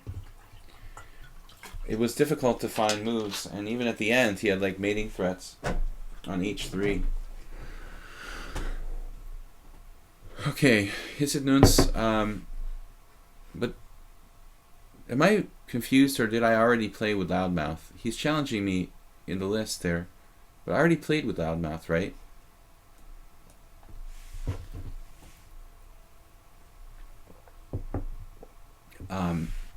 D4 knight f6. Yeah, we played the English against Loudmouth. I can't play 2 games against the same player. So his Hypnos is the highest rated, or one of the highest rated players here. We played. Loudmouth was 2200 as well, I think. Alright, so King's Indian. Yeah, Averbach is very, very, very, very tough line. I need to do a little bit of research on this line, but now it's a classical. I've always had some problems against bishop g5 instead of knight f3 there, the Averbach system. Actually, recently there was a match in Netherlands, right, between Van Foreest and Ivan Sokolov. Ivan Sokolov, I think, is one of the big experts with the Averbach system. Gregory Kaidana from the US. Grandmaster Sam Paletnik played against me as well. I've lost more games than I've won with black in the Averbach. But knight f3, okay, I'm going to play knight a6. I don't really like the exchange variation after e5, d takes e5. That's not very much fun. What did you think about rook takes c7 in the third game of the tie breaks in the World Championship match? I think he had like 1 minute on the clock and made a gross blunder. Just the pressure. Normally he would have seen it even with just 1 minute on the clock, but I think it was a conspiracy. No, I'm just kidding. Just a blunder. The pressure built up and he made a blunder. Bishop g5, nothing. This is a weird move, bishop g5. So now what? Queen e8. The ultra hyper modern. Actually, that's kind of a rare line. I think somewhere I've seen queen e8 lately, right away. Black's always looking for fresh and new ideas in the King's Indian. I mean, I don't think it's a new idea, but it's probably an idea that's been around that hasn't been that well analyzed. But recently I was looking at some games and some statistics and noticed maybe 6 queen e8 can be played. I think I knew that a long time ago, but I never really took it too seriously. Computer engines are much stronger than they used to be, and for like analytical tools of openings and whatnot, we can really look a lot more deeply at some sidelines and stuff that years ago the older engines weren't that strong, didn't give you that good an idea of whether opening variations were really playable or not. The evaluations of computers are much more accurate now. So this queen d2, excuse me, Hypnos is playing in the spirit of the Averbach variation again with queen d2. Now, for some reason, I thought he maybe played the Averbach. He's stopping h6. Now, this queen isn't always well placed on d2, though. It has its disadvantages of being on d2. Now, in the Averbach, he'd normally be able to play like f3. But you can't do that here. We have a couple of options. We can play knight h5 and go like initial idea, attack on the king side.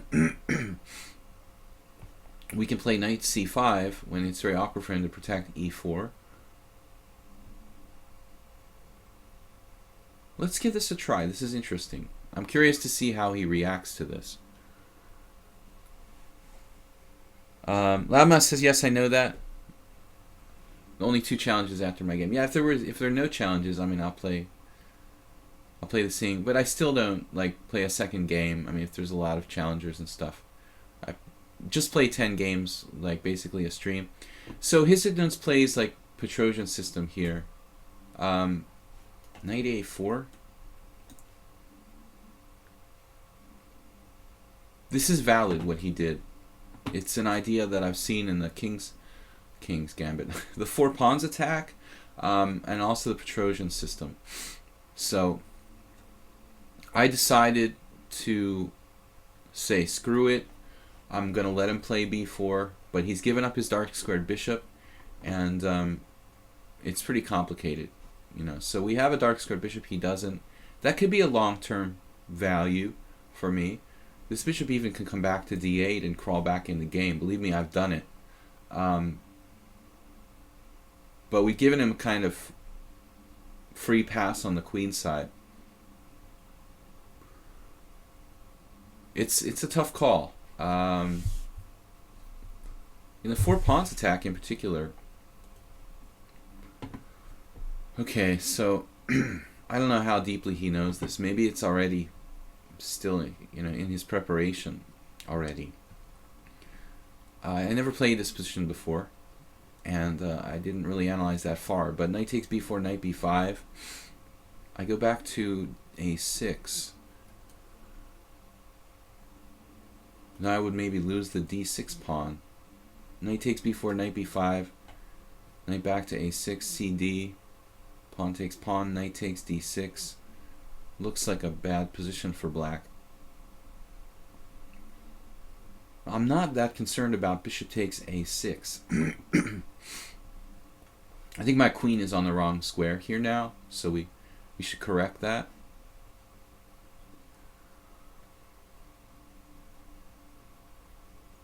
Or maybe the best answer is just queen. I talked about bishop d8. It would have been nice.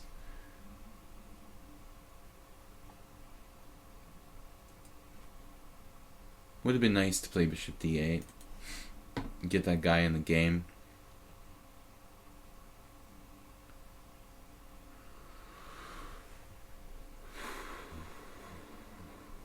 Other variations I don't like. Well, there is d takes c here. Wait a minute. D takes c. Bishop takes a6. D takes c takes b. And then like knight b5, which is leaving me with these really sick bishops. D takes c, knight. D takes c, bishop takes a6, c takes b, knight b5, and there maybe I even have a move like queen e7 or something. Queen e7. Alright, let's try it. It's down to 2 minutes now. He played just b5.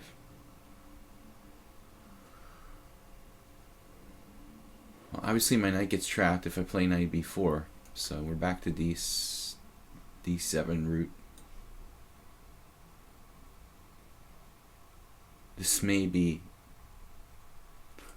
still be his analysis. I don't know. I definitely didn't consider b5.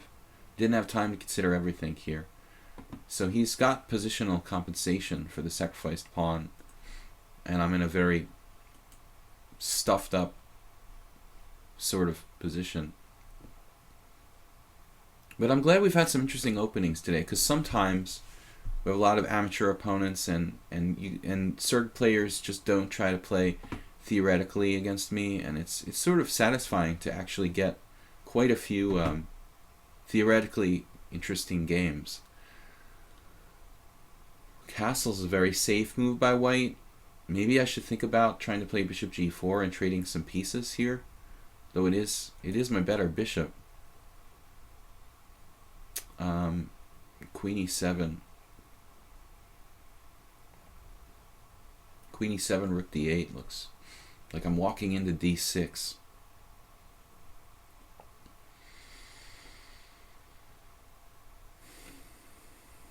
This is really difficult. Queen e7, d6. I could take with the pawn. He can just continue to sacrifice material here endlessly, like a second pawn, positional pawn sacrifice with d6. Not a lot of time left, so I'm just going to have to start making decisions. As I said, bishop g4 is kind of an interesting idea, trading pieces when I'm cramped. But I don't know.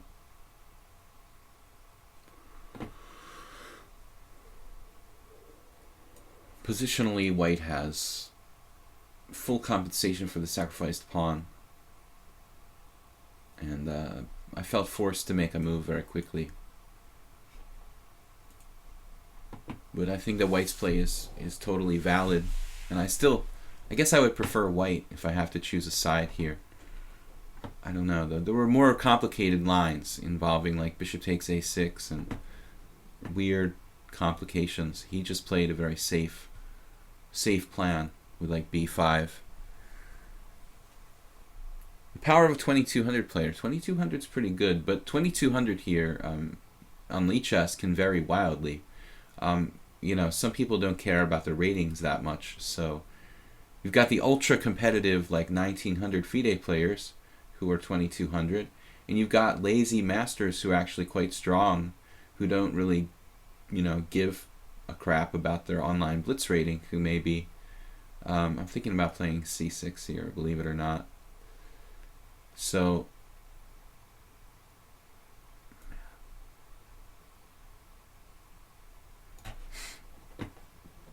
online, you know, ratings don't really mean anything. I don't want a piece coming on d5. I thought I can blockade. Well, okay, this is a different story now. If I get a knight to d4, I'm probably okay. I'm obviously not going to go totally crazy there. Bishop takes f3. We have a tactic, Houston. Knight d4. But ultimately, okay, well, I got a knight to d4, whatever that's worth. He can defend. Ops-color bishops. But his kingside is compromised, and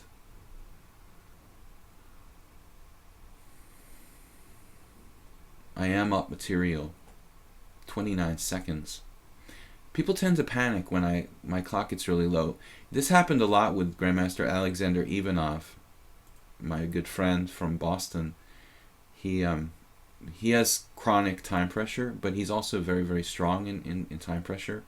So it seemed to happen that, like, you know, I don't know, 20% of the time he would lose on time in his time pressure, but something like 80% of the time his opponents would just like freak out and try to blitz him in the time pressure and start making bad moves.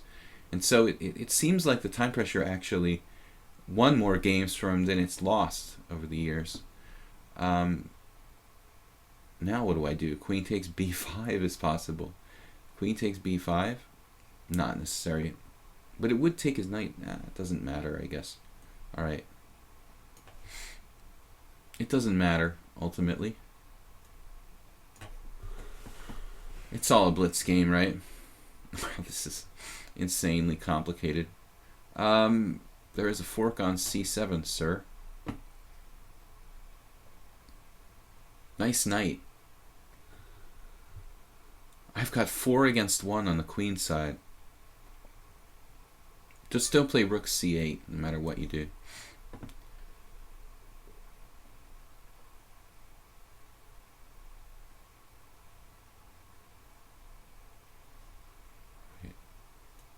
Neutral move.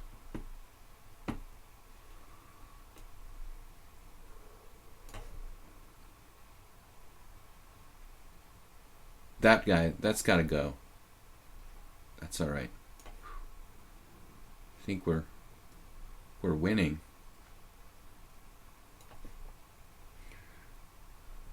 Another interesting game, though. I'm not sure we're winning, but I think we're winning. Pretty sure. 3 connectors. But we were on the precipice of positional disaster on this in this one. I mean, I wouldn't be surprised if Hisitness was just winning. I wouldn't be surprised if he was just winning somehow earlier.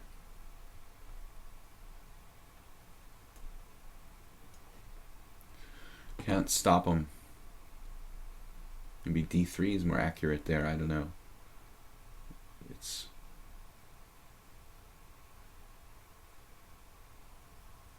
d3, rook d4, d2.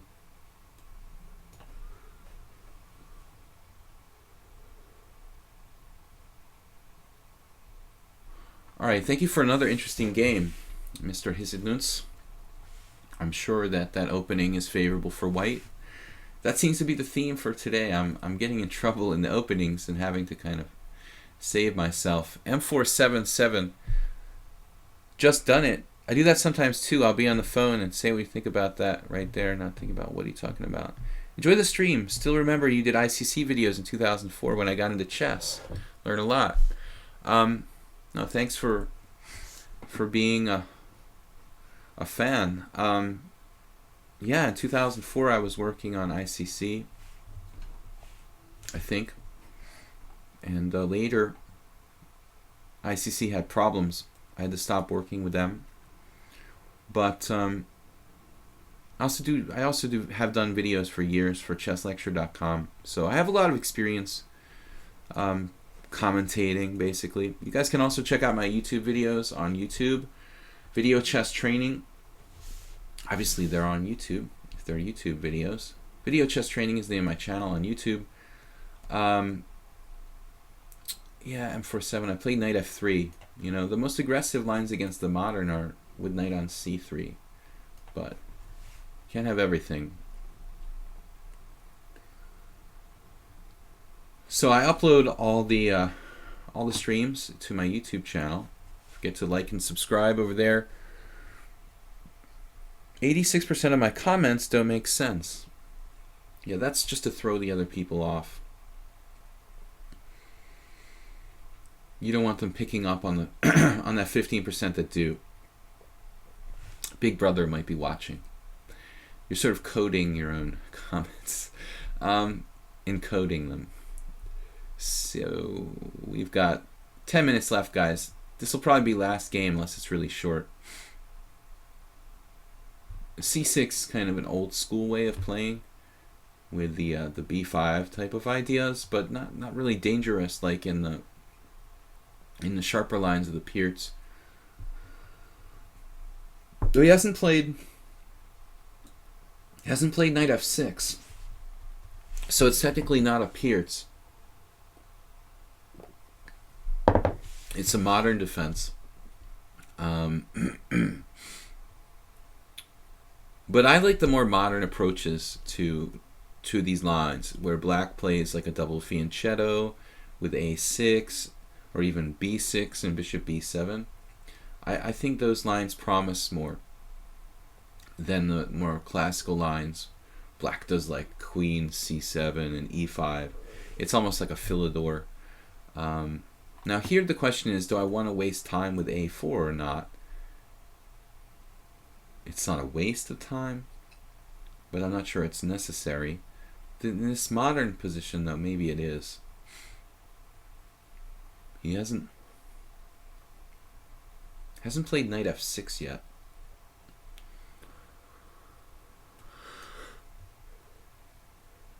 Once he doesn't have any longer this like b6, bishop e7 type of stuff, it's probably okay to play a4. He can't play a hippo. The hippo is really resilient. Hippo is like when you double fianchetto both bishops, put the pawns on like e6, d6, b6, g6, play bishop b7. I played the hippo sometimes with black when I was playing the English defense. DST says, that's why I'm good at poker. I say so much they get confused.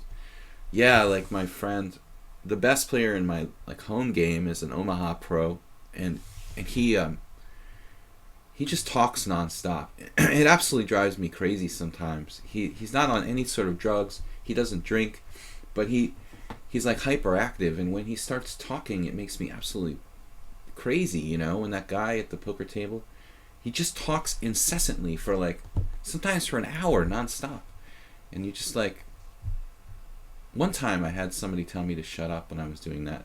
I run into the problem too, because being a commentator here on chess, we do sometimes, I mean me, I do sometimes sort of like forget where I am, you know, and I'll start talking at the poker table like that. But usually I'm not like him, just constantly doing it. I'll have to have a reason for doing it, like I'm really into some kind of conversation or something, really interested in something. I don't just do it for sport. But since I started commenting on chess again, I have occasionally started to talk incessantly, because you think like you're commentating a video or something. Too used to talking to yourself, basically. Maybe you should start chess streaming DST.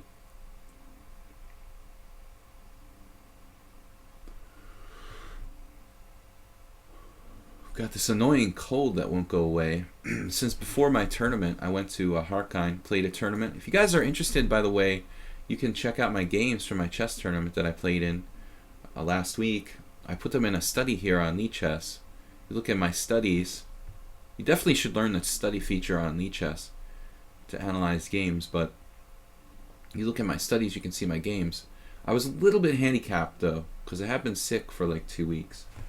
Not seriously, but you can hear I'm kind of like coughing and stuff. So we could also play h3. That's stopping like bishop g4 exchanges.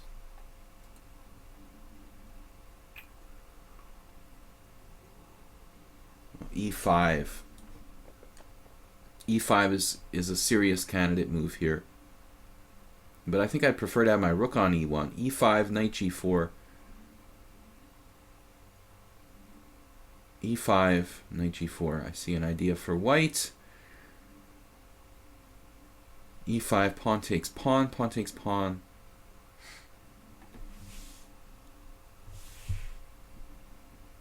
Maybe this is the best. It's been a long time since I looked at this position.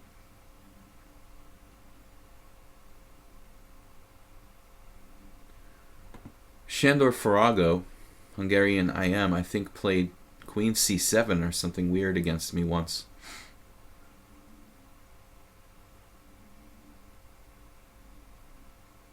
Although I mean, e5 would still be possible.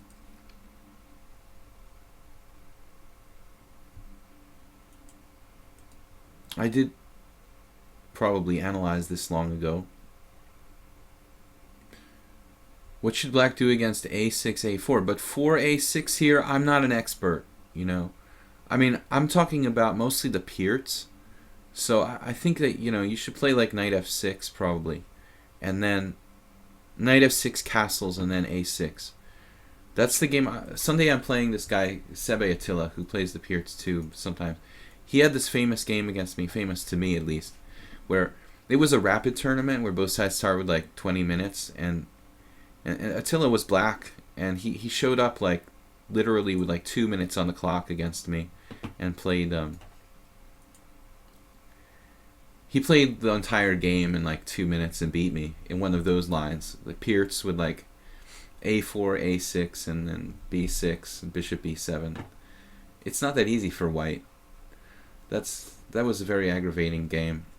It's embarrassing, and like the pressure's on you. You're like, you have 20 minutes, the other guy has 2 minutes. It's very hard psychologically, and everyone's gonna laugh at you if you like lose, which is what happened.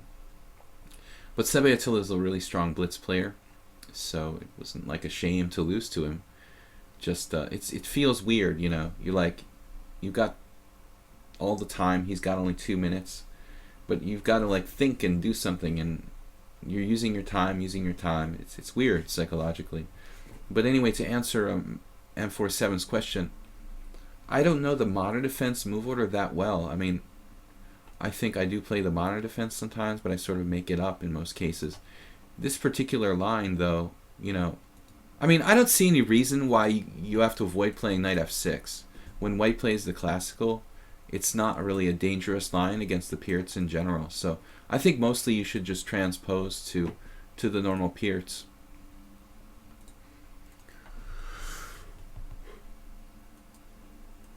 Knight c5. You're sacrificing a pawn here? But it's only temporary. I mean, I'm not surprised if black's 100% fine here. Queen takes queen. Rook takes queen. Pawn takes pawn check. King takes. I don't really have anything special there, do I? Knight g5 check.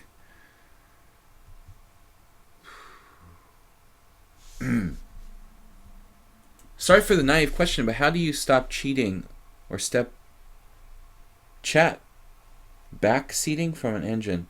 Interesting. Well, there's no way to stop cheating. That's the problem with chess online. So the answer is there is no way to stop cheating.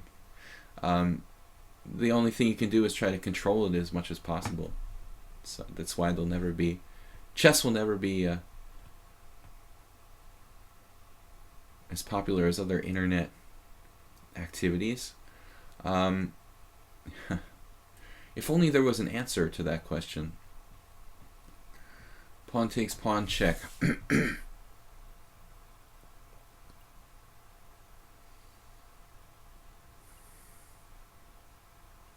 Yeah, but this is a much better move order for me.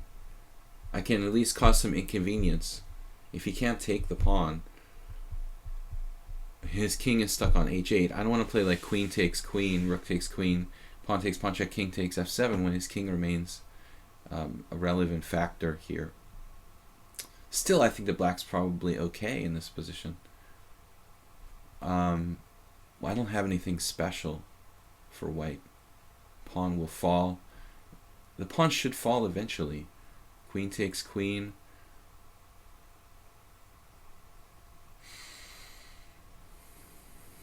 There is also bf5. Bishop f5 will sometimes bother my pawn on c2. I was thinking of trading queens and playing bishop to g5.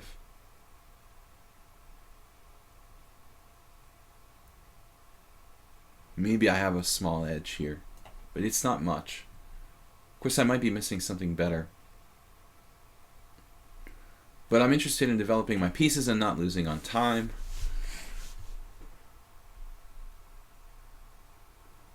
I don't seem to have any sort of tactics in this position. Black's development is pretty good.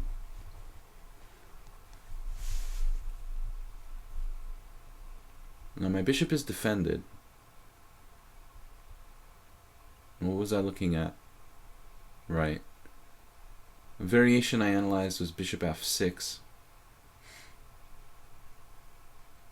Maybe he has another move, but like what? I don't know. Knight f6 is very passive. But it's good if I can restrict him. You know, his bishop isn't that valuable now. I mean, I don't have to fear bishop takes c3 or something like that. I was thinking about rook to d1. Then bishop f5. Bishop takes f6 followed by knight to d4. Not really sure. This is my analysis for this position. I don't know if it's best or not. Probably white has a slight advantage. Heard of some move analysis which expose cheaters. Well, I mean, you can definitely catch them, you know, after the fact. But I think the issue is, the larger issue is catching them, like, you know, before they actually cheat. h3. But h3, what am I doing? I guess h3. I didn't see bishop e6. I was looking at the more active bishop f5. Bishop e6 makes sense, though.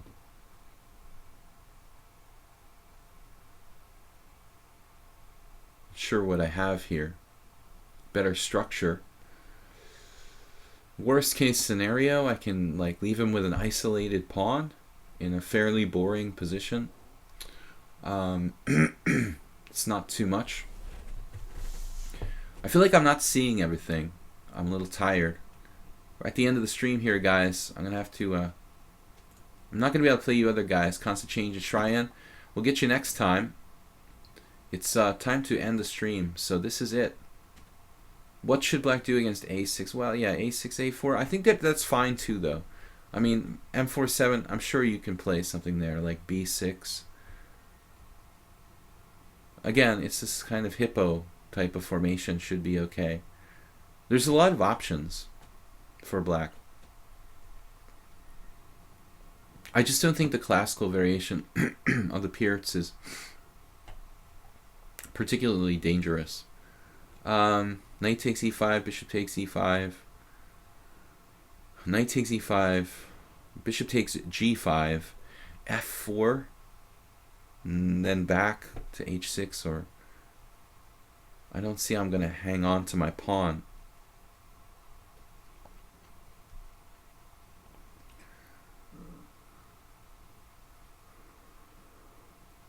Might have b4 in some positions. I don't know what that does. In this position, I would hang a piece. So I don't know, guys. I don't see anything for white.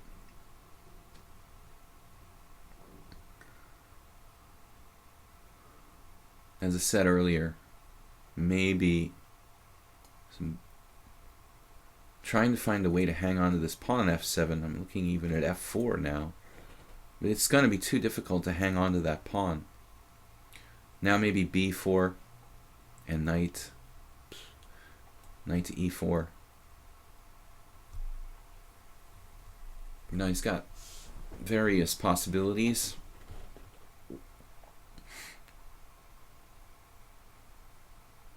We have a slightly better pawn structure. His knight is a bit awkward. But objectively, black is probably okay here. I don't know. Maybe not. Do have some concrete tactical threats. Probably not enough, though. Black is accurate.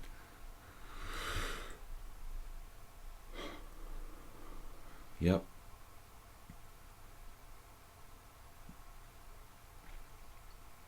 Bishop g4.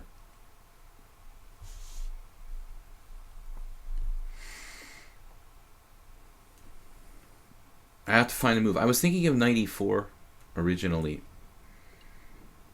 but we have to make a decision. Knight e4, bishop d5 actually got kind of complicated. And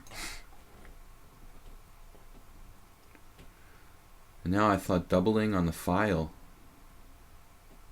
Knight e4 is strong too. Is it? Is it enough? Knight e4? I don't know. Maybe not enough. Very complicated. Oh man. This is a good game too. We had a lot of good games today. Right down to the wire. Knight takes f6 is a draw. At least here I have a chance.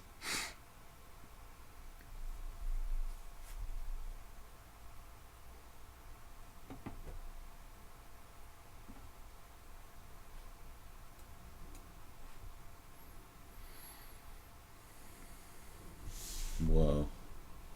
I think he kind of went into panic mode. But he's actually still not losing material, right? I had a better move there, probably. Alright. I don't know. Right. I'm winning. It's still not that easy. Knight ending would be nice. How about that?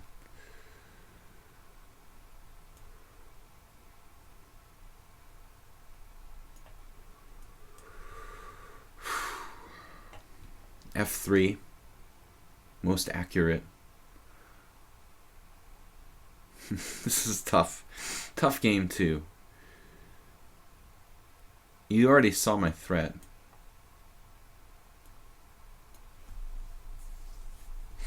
Now we're up a pawn and trying for two.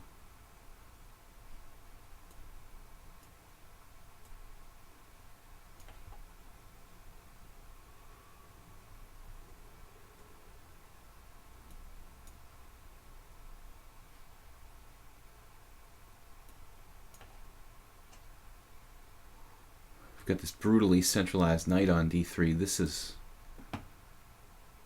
devastating for black. Taking away all the squares for his knight. Well, pretty much everything wins now.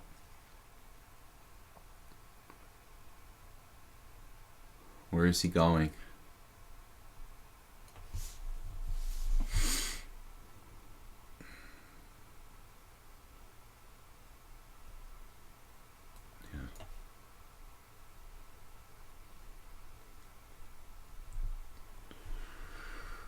Okay guys, tough games today, man. You guys really gave me a workout.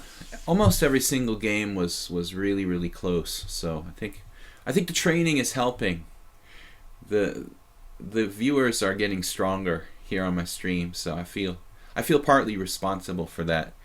You guys are playing better and better. So I think today was a lot of quality games, which is good to see. It's rare that I have a stream that there weren't some kind of like easy games, and today was like really competitive fighting games every time. So we will see you on Sunday for my simul.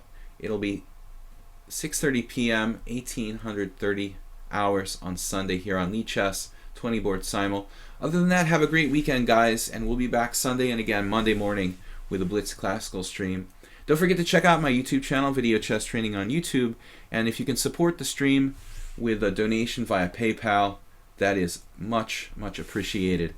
Thanks to Jeroen, everybody. Actually, Jeroen wasn't here, was he? Thanks to everybody for tuning in today, and we'll see you on Sunday for the simul. Bye bye.